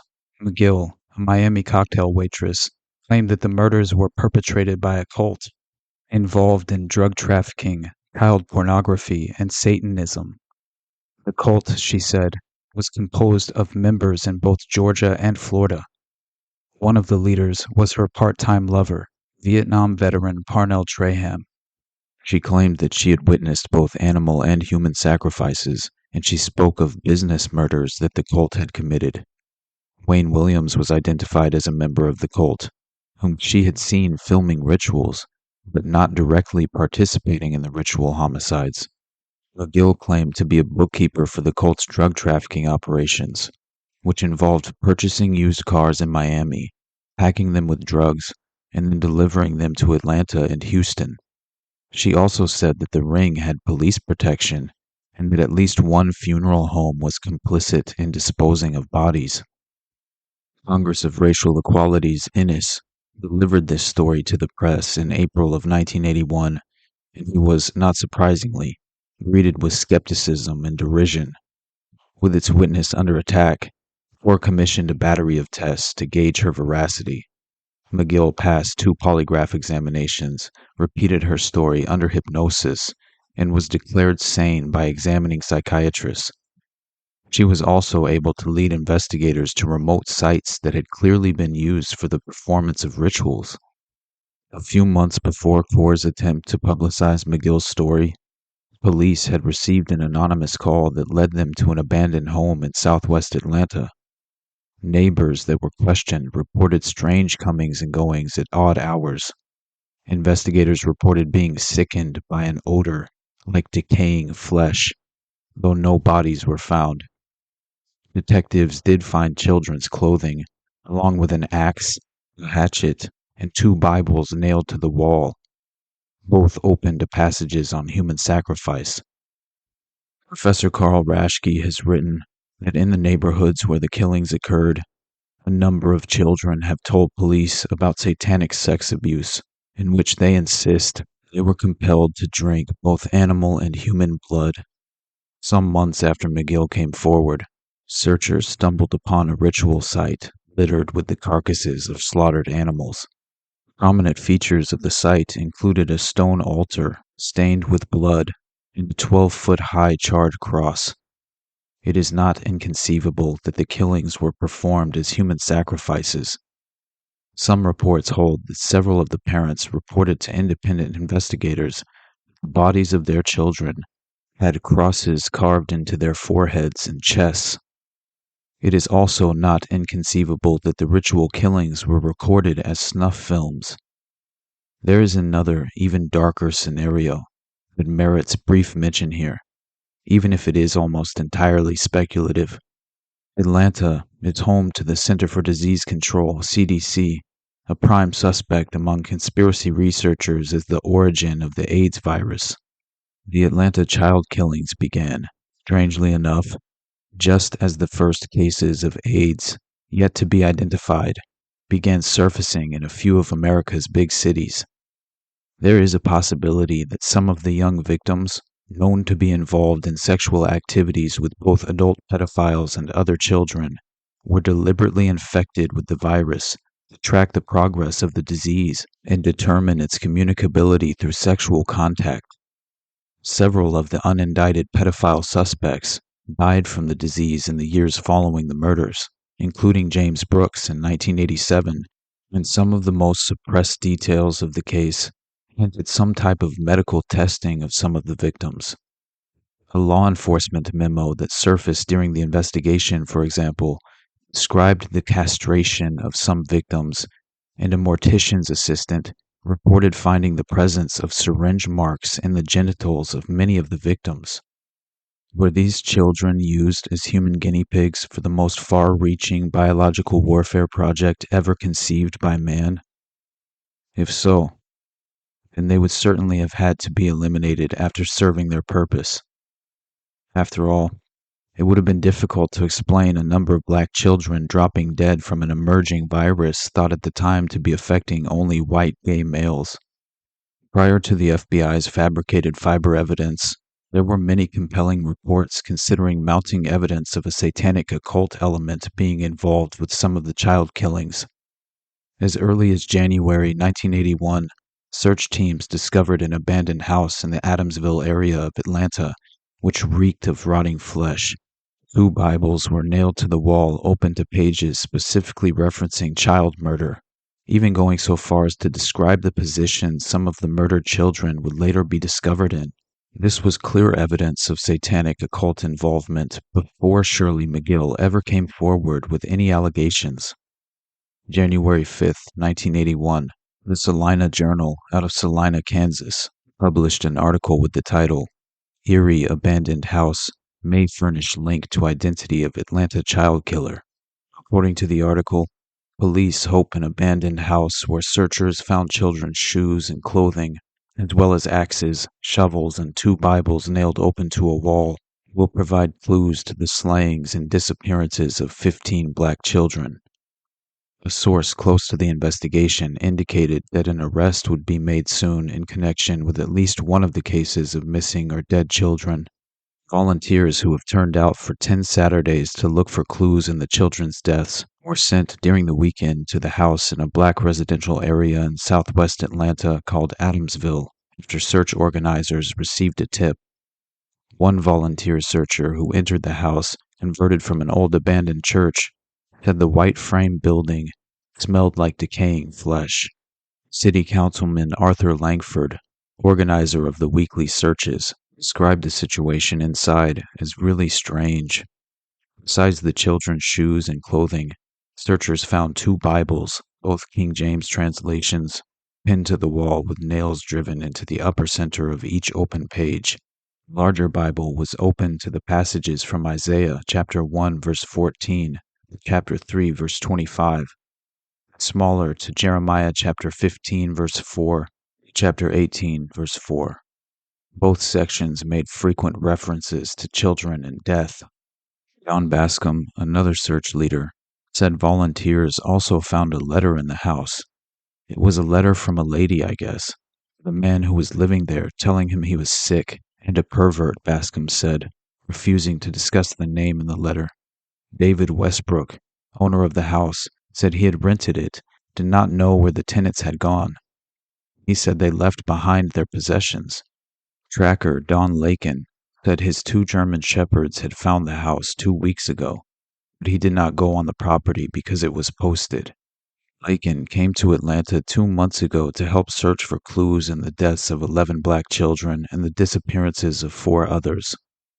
A source close to the investigation said an Atlanta television station wasn't far off when it reported recently that an arrest in at least one of the children's cases would be made soon after the first of the year.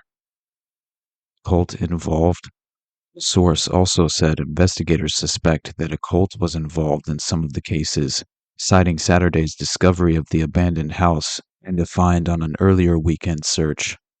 Several weeks ago, volunteers found olive oil and a slow-burning candle sitting on some religious material in an area under some railroad tracks in southwest Atlanta, indicating a cult ritual may have been performed, the source said.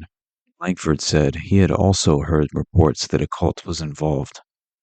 I can't rule anything out, he said. I don't think any of us can rule out anything until there are some arrests.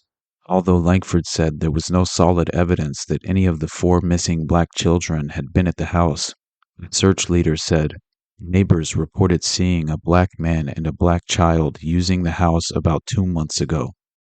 Later, in April 1981, source close to the investigation revealed that some of the 24 missing and murdered children were known to frequent the abandoned house in the northwest part of Atlanta considered a homosexual rendezvous. Catherine Whetstone, who led the search at the house Saturday, said it had an odor similar to what she recalled from the area where the body of 7-year-old Latanya Wilson was found last October. 2 rooms smelled like decaying flesh, and one had several mattresses in it, she said.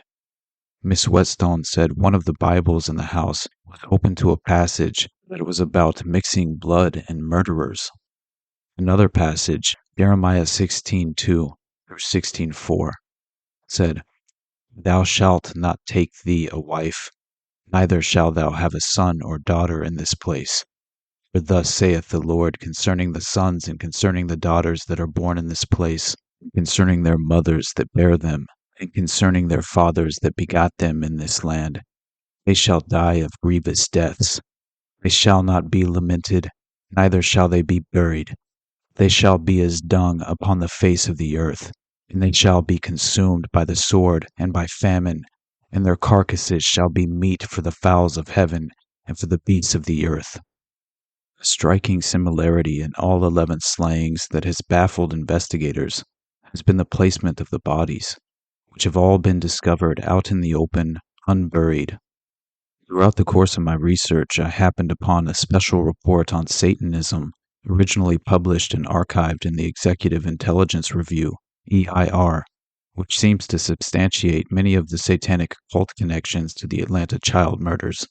The report begins by mentioning the fact that in 1978, Larry Flint, owner of the Pornographic Hustler magazine, known to produce pornographic videos along with 3 pornographic television channels under the name Hustler TV, happened to be prosecuted in the state of Georgia for violation of the pornography laws.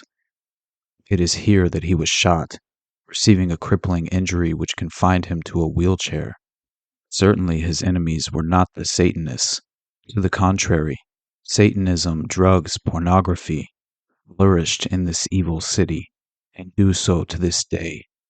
Atlanta is sometimes called a crime capital of America. According to drug enforcement experts, Atlanta became an important center for narcotics distribution with the upgrading and expansion of South American and Caribbean drug trafficking into Miami. The pattern is an expansion to routes into Georgia and Houston, Texas. Conjointly with this, Atlanta became more important center for drug cartel money laundering operations. It is certainly a regional capital for an international satanic network. We shall show that the cover-up which occurred at the time of the Atlanta child murders has allowed Satanism to flourish there virtually unchecked. From July of 1979 to May of 1981, 29 black adolescent and young adult males were murdered in Atlanta, Georgia. The circumstances of their death clearly indicated a ritual element, and extensive media play guaranteed an international spotlight. At the time, one credible motive for the murders appeared to be political, to foment racial tensions. The satanic element gradually unfolded. The officially recognized victims were mainly adolescent black males who were known to be involved in drug running and in male prostitution. There is every indication that pornographic photographs and perhaps videos as well were being produced. One possibility is that the young men and women were murdered during the course of the production of snuff films. Another is that the deaths were part of some ritual sacrifice. Other motives suggested for the crimes included retribution for violations of the criminal's own internal code, for example, that the young people held back drug profits. There is a question whether the list of 29 child murder victims is meaningful, since other bodies, both white and black, male and female, were found during the same time period, and deaths occurred fitting the pattern of the Atlanta child murders after the imprisonment of Wayne Williams, the man convicted for the crimes. 63 other people were murdered in Atlanta between the years 1979 and 1982. 25 of these occurred after the arrest of Williams, the supposed lone assassin. In 1979, Atlanta was known as the murder capital of the U.S., with 231 homicides according to FBI statistics. Children were known to frequent the house of a black man named Tom Terrell, known to them as Uncle Tom. Here they were paid $10 to $15 to perform oral sexual acts. The children were also sodomized, were given marijuana and some other form of narcotic which was daubed on their faces. The existence of Uncle Tom's house never came out in the trial of Williams, despite the availability of eyewitness testimony. There was definite evidence that some of the dead children had spent time with their captors, perhaps days before they were killed. They were wearing clothing different from that in which they were captured, and the remains of food taken from their stomachs showed that they had eaten meals after the time they were last seen by friends and family. The children were apparently smothered to death. One possibility is that they were smothered at the moment of orgasm while performing oral sex. Sexual organs were missing on many of the remains, which had been left to molder outdoors. The location where one boy's body was found was the same place where some years earlier homosexuals had been shot in a gang war over control of the homosexual entertainment industry. Later, there was also a spate of firebombings of homosexual and sexually oriented entertainment spots in Atlanta. The murders took place against a backdrop of racial political tension in the city. When Maynard Jackson became mayor of Atlanta in 1973, he reorganized the heretofore lily-white police force. This created dissension, which was later reflected in the politics of the investigation around the murders. Jackson hired Reginald Eves to run the police department, but he was ultimately forced to resign after charges of corruption were brought against him, and Lee Brown, who subsequently relocated to Houston and then New York, took over the job. Brown had received a Ph.D. in police administration and had served in Portland, Oregon, and San Jose, California before coming to Atlanta. Brown was in charge at the time of the murders. Many people felt that the way that he handled the investigations was so incompetent as to suggest either corruption on his part, involvement in the homosexual circles who came under suspicion, and/or blackmail. Maynard Jackson also received criticism. The situation surrounding the investigation of the killings was so bad that some of the parents of missing children expressed doubt that the remains which were found were actually even those of their own children. They found things such as discrepancies in dental work between the remains and their own children's dental records. In one instance, it is reported that the police themselves tossed a coin in order to decide to which of two missing boys the body before them belonged. In other cases, there were reports of sightings in other cities of boys supposedly dead. One of the boys was found with a stab wound in the stomach, surrounded by 5 ceremonial cuts, according to an acknowledgement by a medical examiner subsequent to the Wayne Williams trial. No satanic connections were brought out by the Williams defense. Several parents reported to investigators that when they saw their children's bodies, they had crosses carved on their foreheads or chests. Newspapers reported 3 such instances at the time.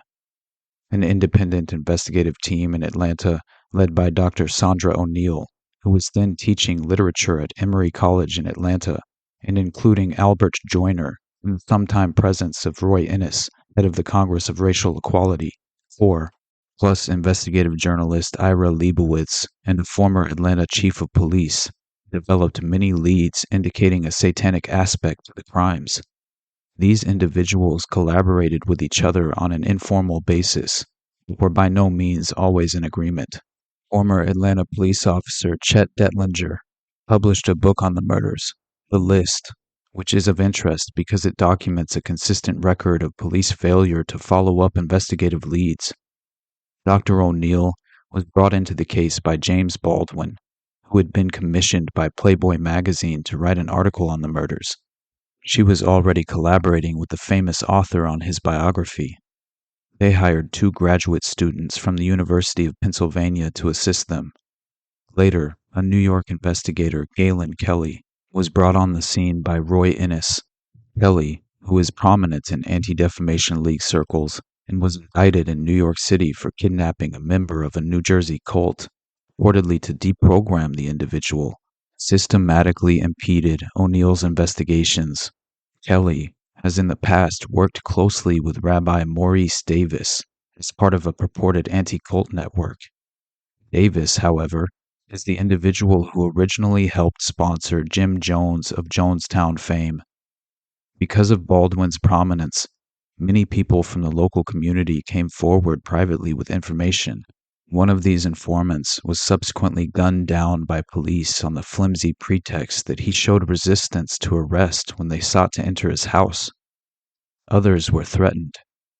The major informant was one Shirley McGill, who subsequently came under the control of Innis and Kelly. McGill admitted to having been employed as a bookkeeper by a drug trafficking operation that was based in Florida. In the summer of 1977, she became involved with Parnell Traham, who was working as a cab driver in the Miami area. He practiced voodoo. He had served in the Vietnam War, and it was apparently in Vietnam that he became involved in the drug trafficking operation. The modus operandi of the operation was to purchase used cars in Miami, which were then loaded with drugs and transported by rural routes to Atlanta and to Houston. McGill was recruited by Traham to serve as a bookkeeper for his operation, and she was sent to Atlanta. O'Neill described the drug operation as operating in a cell formation, where individuals from one cell did not know those in other cells. McGill was introduced into an inner circle who controlled the various cells. These people were also Satanists.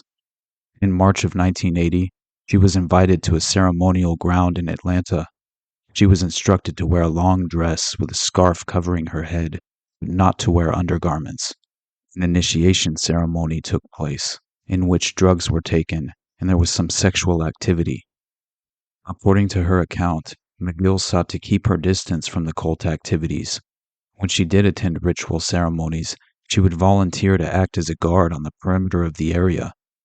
While the members of the drug network with which she was involved with were black, the high priest during the occult ceremonies was a white man, and white and black would participate in the rituals.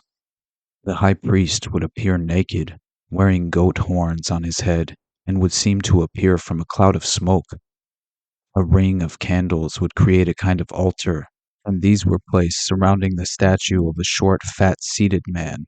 The ceremonies which she witnessed included animal and human sacrifice, which included slitting the victim's throat and then drinking his or her blood from a chalice. The sexual orgy which would follow included having sexual relations with animals. After this, people would bathe in a body of water adjacent to the ceremonial grounds. McGill identified several outdoor sites where rituals were held. Funeral homes were frequently used to dispose of bodies which were placed in the closed coffins of people who were being buried from the funeral home. McGill also pointed out places from which the drug operations were run. One was a machine shop, another a barn or warehouse, and there was also a house. McGill related 3 incidents which occurred apart from these ceremonies, one of them in a barn. A black man dragged what appeared to be a dead black child into the barn by a rope tied around the child's neck. Various individuals tried to get McGill to pull the rope, but she refused. The child's body was then placed in the trunk of a car. On another occasion, McGill was working in the machine shop when 2 men brought in a young black child who was bound. The boy knew McGill and appealed to her for help. He told her that he would be killed because he had withheld money from the sale of drugs. Later, she witnessed his murder when a plastic bag was placed over his head. On another occasion, she saw on the floor of the barn a naked child who appeared to be dead. According to McGill, a young woman named Joanne was also murdered at the same time.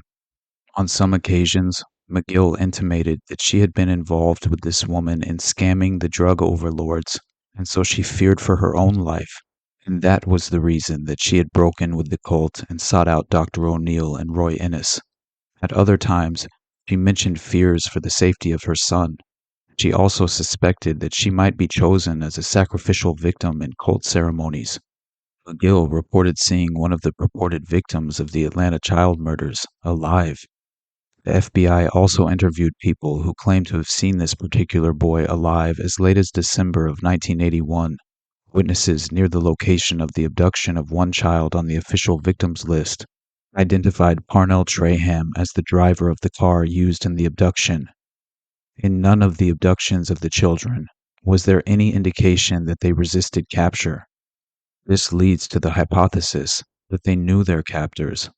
In some instances, these may even have been family members or respected members of the community. It is not credible that all of the murdered children had been holding back money, since in that event, some would have resisted capture. Furthermore, it should not have taken almost 30 murders to convince the young people, most of whom knew each other, of the dangers of scamming. Over the 4-year period in which Dr. O'Neill conducted her on-site investigations, 8 witnesses surfaced to describe what had occurred. They located 3 main sites, one in Cobb County. They described the sacrifice of hundreds of victims, not merely the children identified in the child murder cases. One witness was a black magic preacher who operated from the basement of his own father's church. In all, 4 different witchcraft covens were identified. These apparently shared 2 sites, which were identified by witnesses. Periodically, they would come together for ceremonials. The sites were near bodies of water, and they were made of boulders placed in semicircular configurations. Old Indian burial sites were preferred, and trees played a part in the ceremonies. Circumstantial evidence suggests process foundation involvement. Hairs of German Shepherd dogs were found in some of the remains of child victims. Severed heads of dogs were also found in the vicinity of ritual sites. A volunteer named Don Lakin, formerly from Pennsylvania, was active in assisting the police. He was known as the Dog Man because he ran a kennel where he trained a large number of attack dogs, mainly 90 German Shepherds. Lakin admitted to a member of Wayne Williams' defense team, which he claimed to be aiding, that he himself practiced Satanism. He was seen wearing gold jewelry, all symbolizing German Shepherds, including a large shepherd's head pendant which he wore around his neck. Lakin was particularly active with the numbers of so-called psychics who flooded the police with their offers of help. It should be noted that the Foundation faith definitely incorporated clairvoyance in its revised rituals. In January of 1981, an anonymous telephone call alerted searchers to the existence of an unoccupied house in southwest Atlanta. Here, neighbors had observed an unusual pattern of activity. As mentioned before, the 2 Bibles found nailed to the wall, one open to the book of Isaiah, chapter 1. This choice of passage is reminiscent of a similar message left on the site where Roy Radin was found murdered in 1983. In this passage, God chastises his children for their sin and disobedience. Verse 15 reads, "Your hands are those of murderers. They are covered with the blood of your innocent victims." Verse 16, "Oh, wash yourselves, be clean." Verse 29, "You will blush to think of all those times you sacrificed to idols in your groves of sacred oaks." Chapter 2, verse 6, "The Lord has rejected you because you welcome foreigners from the east who practice magic and communicate with evil spirits." Most investigators believe that Williams was involved to some extent in the murders. Most probably he was used as a pornography photographer. He operated as a small-scale talent scout, organized a musical group called Gemini, and may have enticed some of the child victims.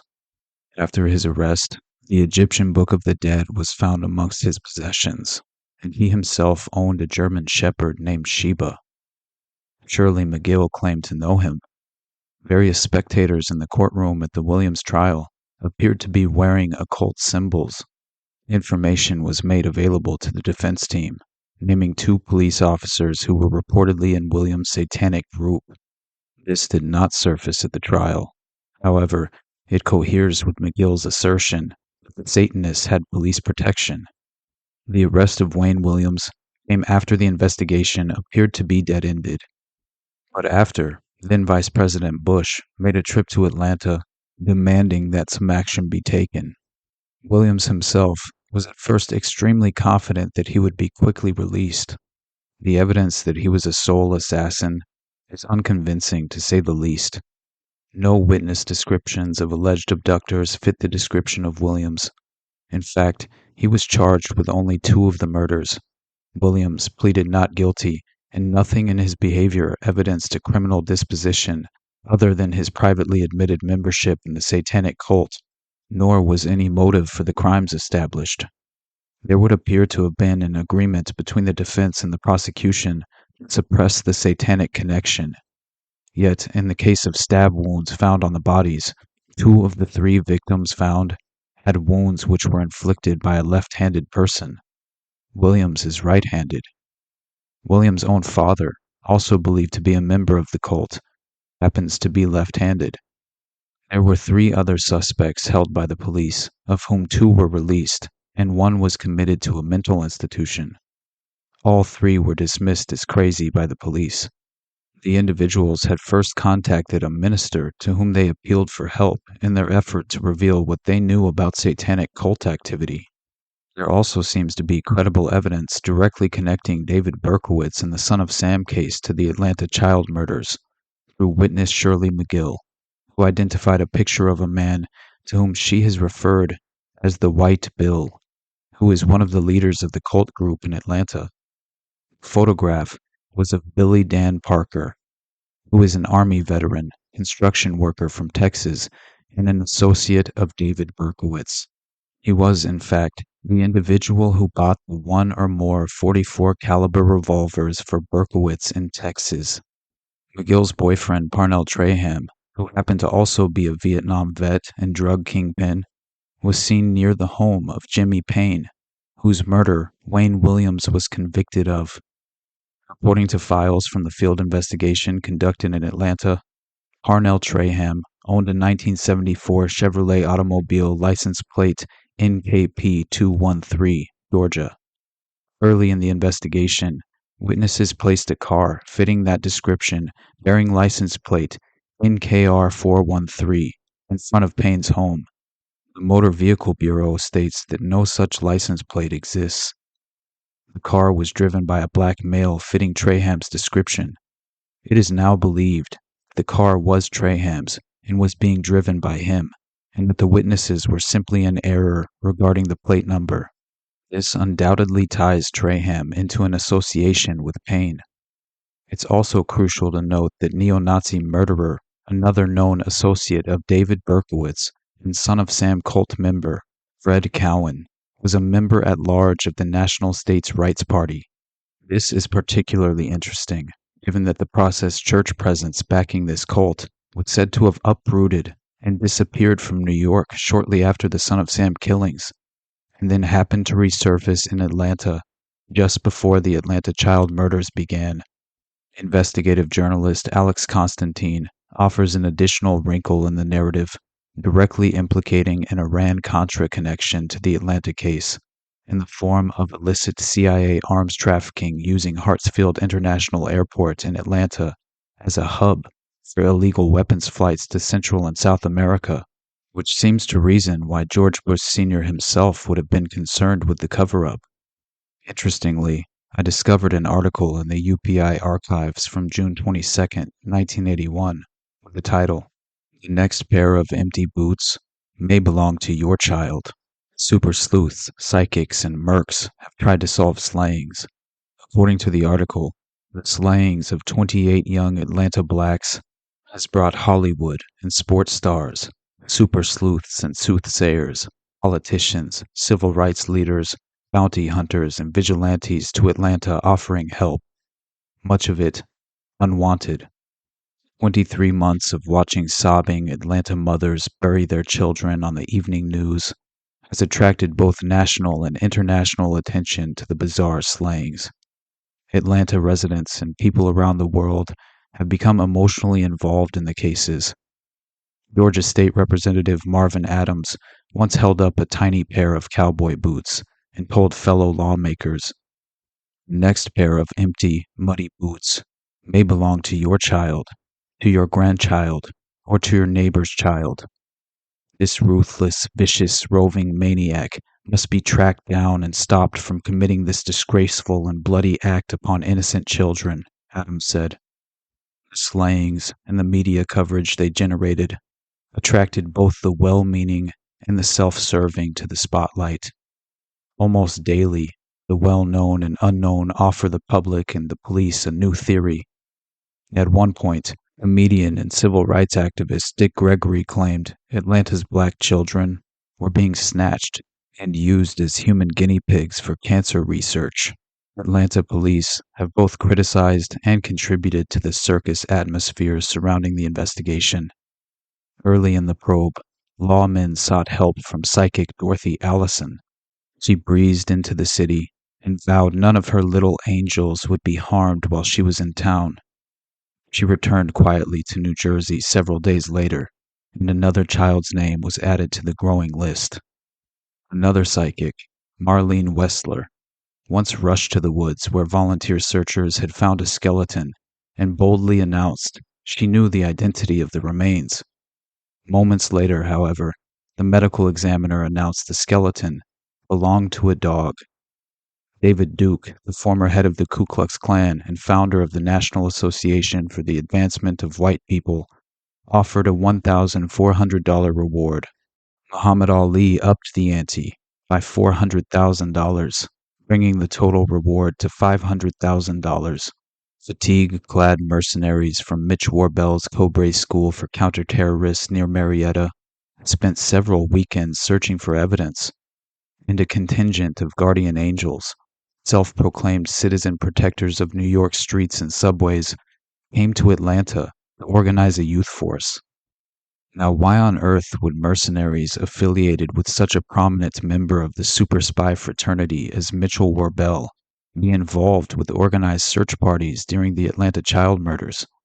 Warbell was a part of the Old Boys Network that included the likes of Alan Dulles, William Casey, Richard Helms, and E. Howard Hunt. During the Second World War, Warbell joined the Office of Strategic Services, OSS, and saw action in Burma and China before moving to outside of Atlanta after the war.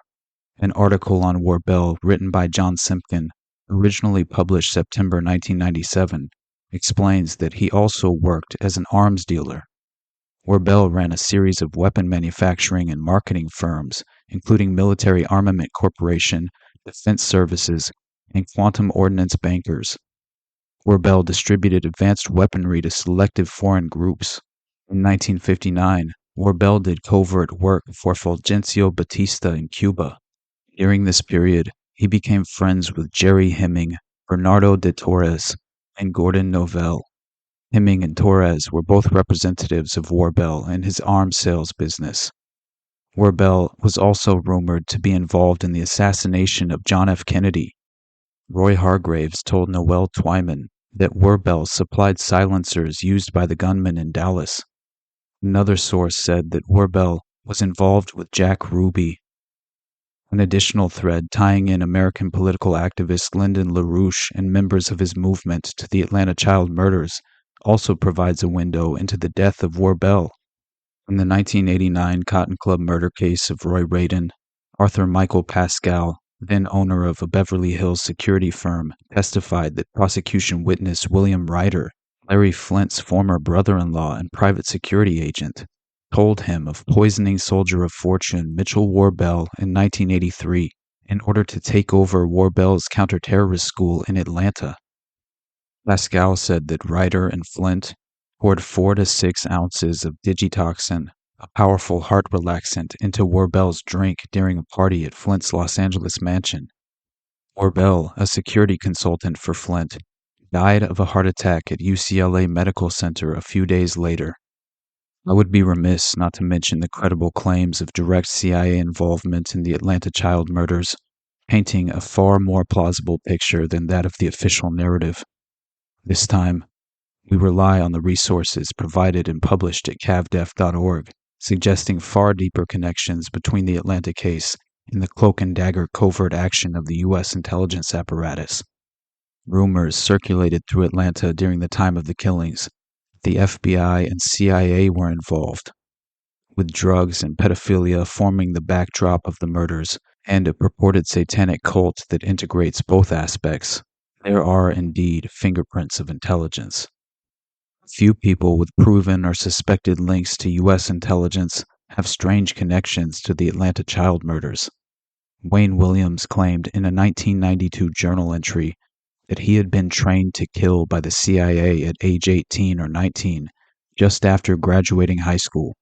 This training took place at a camp just outside of Atlanta under the supervision of a former World War II spy, Mitchell Warbell III, an OSS operative with a subsequent career as a mercenary linked to right-wing causes. He ran a paramilitary training camp in Powder Springs under the purview of the Cobray Company, known as The Farm. What is curious about Warbell is that he was a supporter of the Lyndon LaRouche movement, which was the most influential promoter of the Satanism allegations by Shirley MacGill. It's quite possible that one of the allegations, a satanic cult run by Parnell Traham, or Williams being trained by Warbell, is a piece of information meant to distract from the other.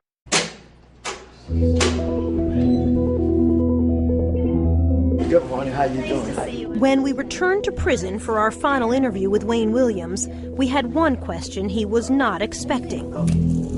What Wayne had written about being recruited for espionage training as a teenager. At a secret government camp hidden in the woods near this North Georgia lake, where he was given what could amount to a license to kill. It's called Finding Myself. What's Finding Myself? It reads like an autobiography. Go ahead. I'm still trying to see. It's a account of your CIA training. We're not going to get into that. Why not? We're not going to get into that. I got a copy of it. Yeah, but we're not going to get into that. Why not? You're just simply not going to get into that. By his account, Wayne Williams was fresh out of high school, just 18 years old, when he was initiated into a secret world. So, I'll do the talking part, and you can answer what part of it you want. You write how you fired rifles, submachine guns, handled assault weapons, grenade launchers, C4, learned unarmed combat techniques through this training group over weekends. Is it true or is it false? We're not going to comment on that. When you're 19 years old. You're saying you work for the CIA. You've been recruited. I'll let the document speak for itself. We're not going to comment on that. Copyright 1992 by Wayne Williams. Is this an autobiography? I cannot comment on that. Were you trained in unarmed combat techniques? Could you grab somebody bigger than yourself, put them in a chokehold? Because that's what that is. I'm sure there are other things in unarmed combat besides putting somebody in a chokehold. Well, when I talk to the military experts and I say to them, what exactly does that mean? That's one of the things on their list. Top 2 things, by the way. I wouldn't doubt that. So, are you trained in that or not? Let me say this. Let's just say that I had some experiences that I do not want to comment on today for reasons that the document says, okay? The fact is, what does that have to do with the situation today? Everything. You tell me. It has everything to do with it. A big part of the conversation when I talked to your lawyers was, could Wayne Williams grab somebody? Did he have the strength? Look how, he's not a big guy. Could he grab someone in a unarmed combat technique and kill them? It's actually a very simple question. Can you kill someone with a chokehold? And when you were 19 years old... You probably could under the right I know for a fact I could not. I know you're being facetious, but I know for a fact I could not. You don't know. But were you trained as a teenager to do that? Because that's what you're writing in this. And I get CIA, you don't want to talk about it. It's all off the record. Let me state this for the record. Okay. I think in the paper that you have, and I will say this, that it says that there was contact with a certain program. And I will say it was the junior officer training program, which was run by a certain agency, and you're correct, CIA. But I never said that I worked for them. I simply said now who's splitting hairs? That I had some contact with some trained? person, and that's all I'm going to say. Were you trained that's all I'm in gonna these say. techniques? That's all I'm going to say. Don Ramsey, the father of murdered 6-year-old John Benet Ramsey, was a former U.S. Navy officer who lived in Atlanta at the time of the murders. He joined the Navy in 1966, just after finishing college, served in the Philippines for 3 years, then served in an Atlanta Reserve unit for 8 years, before retiring about 2 years before the child murders started. Ramsey continued living in the Atlanta area until 1991, when he moved to Boulder, Colorado to manage Access Graphics, formed out of a merger involving one of the companies he had founded 2 years prior. The Boulder police chief at the time, who later resigned in the midst of the John Benet Ramsey murder investigation, was Tom Kobe, previously second in command of the Houston Police under none other than former Atlanta Public Safety Commissioner Lee Brown. During the investigation, some Boulder detectives and FBI agents criticized the upper-level leadership of the Boulder Police Department as being too friendly to the Ramseys, and moreover, The department appears to have suppressed leads pointing to a pedophile ring.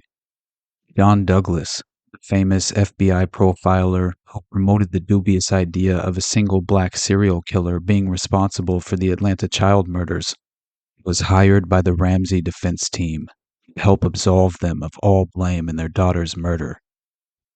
According to Wayne Williams, he claimed that he was set up as a suspect of opportunity due to his previous associations with the CIA. All of this in order to eliminate the risk that intense media attention surrounding the Atlanta child murders presented to a CIA cover operation. The Iran-Contra connections begin with the discussion of the 8100 file, which mentioned FBI and GBI wiretap recordings of KKK members as part of the Atlanta child murders investigation. Klan member Charles Sanders was Dr. Edward Field's editor of the racist e-zine, The Truth at Last, and publisher of the Aryan supremacist newspaper, The Thunderbolt. Sanders and Dr. Fields led a Klan splinter group called the New Order of the KKK. The informant, Billy Joe Whitaker, said he visited a KKK training camp stocked with a large weapons cache funded through drug trafficking profits. One news article indeed reported that GBI records linked the order to allegations of murder, drug trafficking, and illegal weapons sales. Whitaker had helped set up a drug sting operation in Banks County, Georgia, with 893 pounds of marijuana that led to the arrests of 5 people on July 30th, 1981. According to a news article, the weapons cache had been stolen from the U.S. Army with the help of an Army major. The informant said that the weapons were delivered in stolen trucks to Hartsfield International Airport in Clayton County, Georgia, and placed on airplanes. It is suggested that the Klan's involvement in arms and drug trafficking might be linked to Iran-Contra, given the unnecessary level of sophistication of these weapons, as well as the weapons being flown to undisclosed locations. Wayne Williams claims to believe that once his name entered the FBI radar, it went through the NSA's Vortex Echelon surveillance program, which Williams claims dug up his past connections, leading to a White House decision to prosecute him. Williams names Kenneth Starr as a White House official in charge of one of the investigations into the child murders.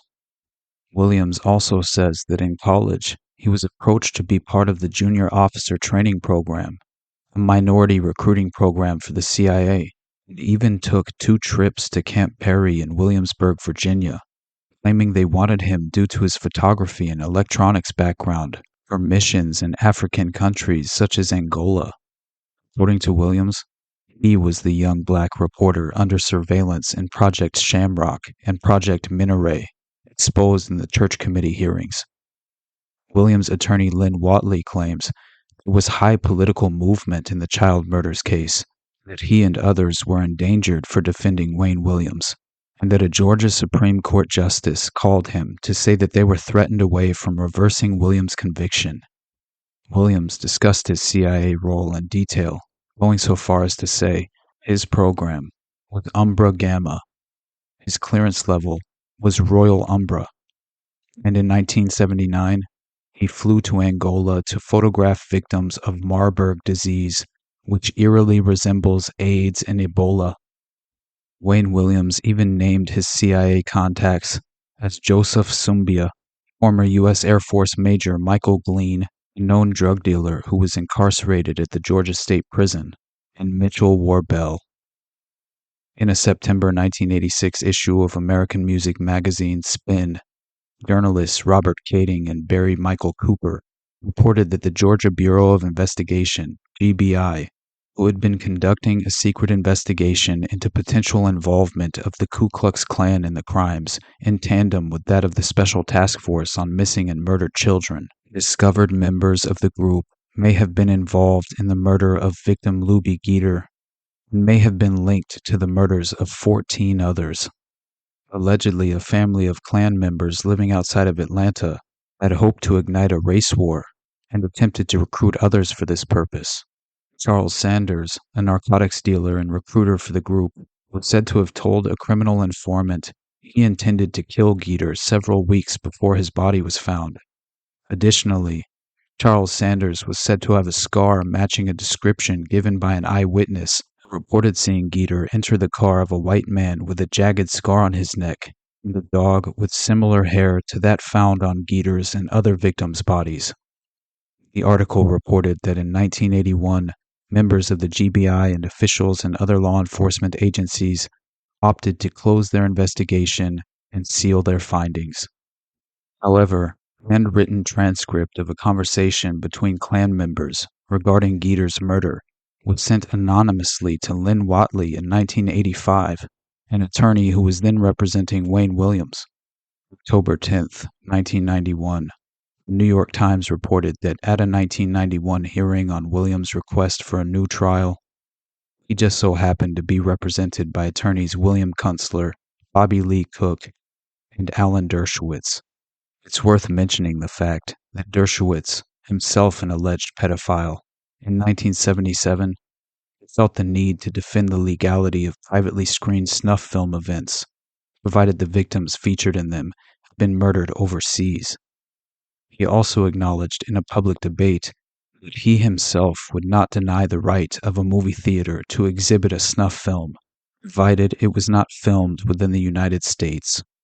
Investigators from both Atlanta and Georgia law enforcement agencies conveniently testified that they had little or no knowledge of the GBI's investigation.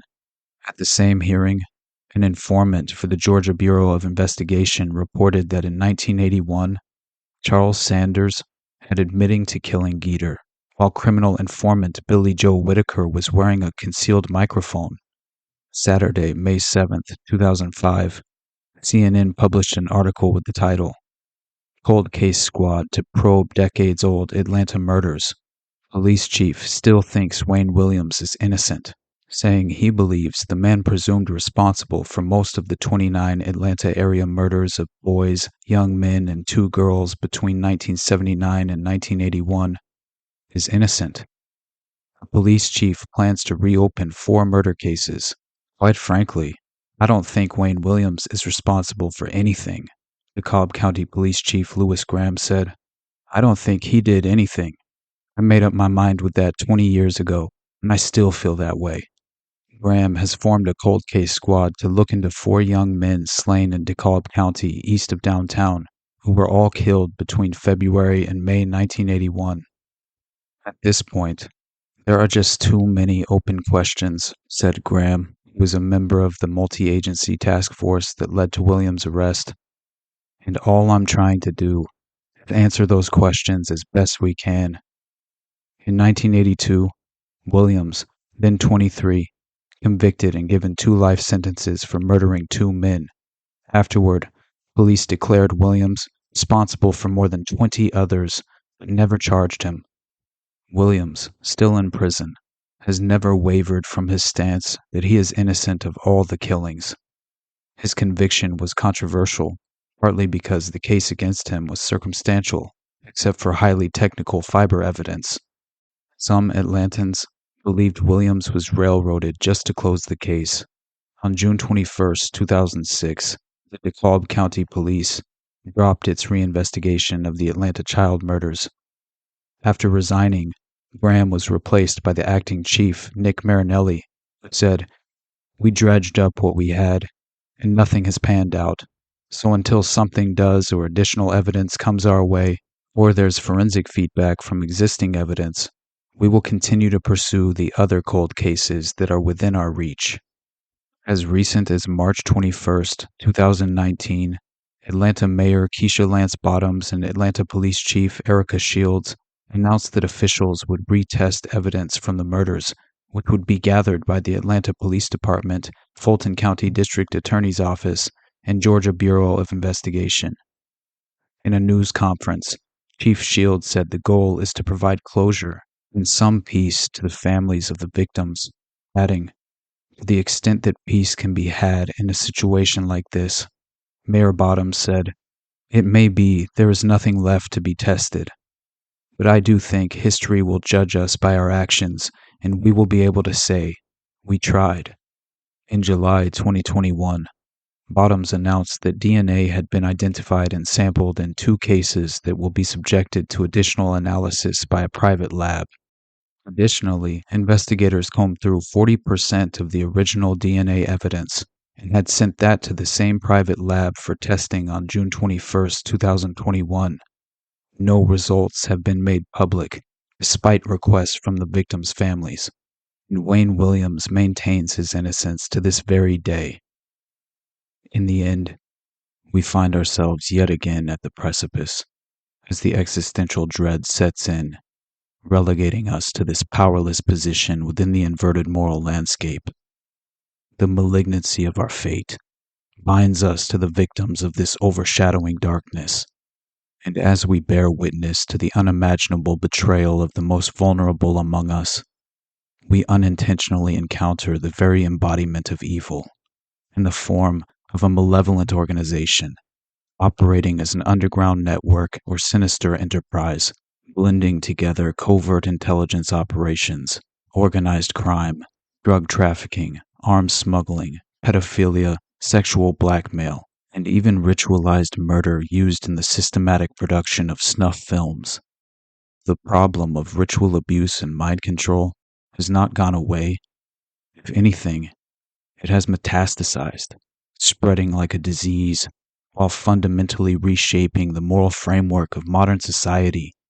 The tragic tale of the Atlanta child murders provides us with an unexpected window into the politically connected pedophile underworld, involving child prostitution and pornography rings operating in Atlanta at the time.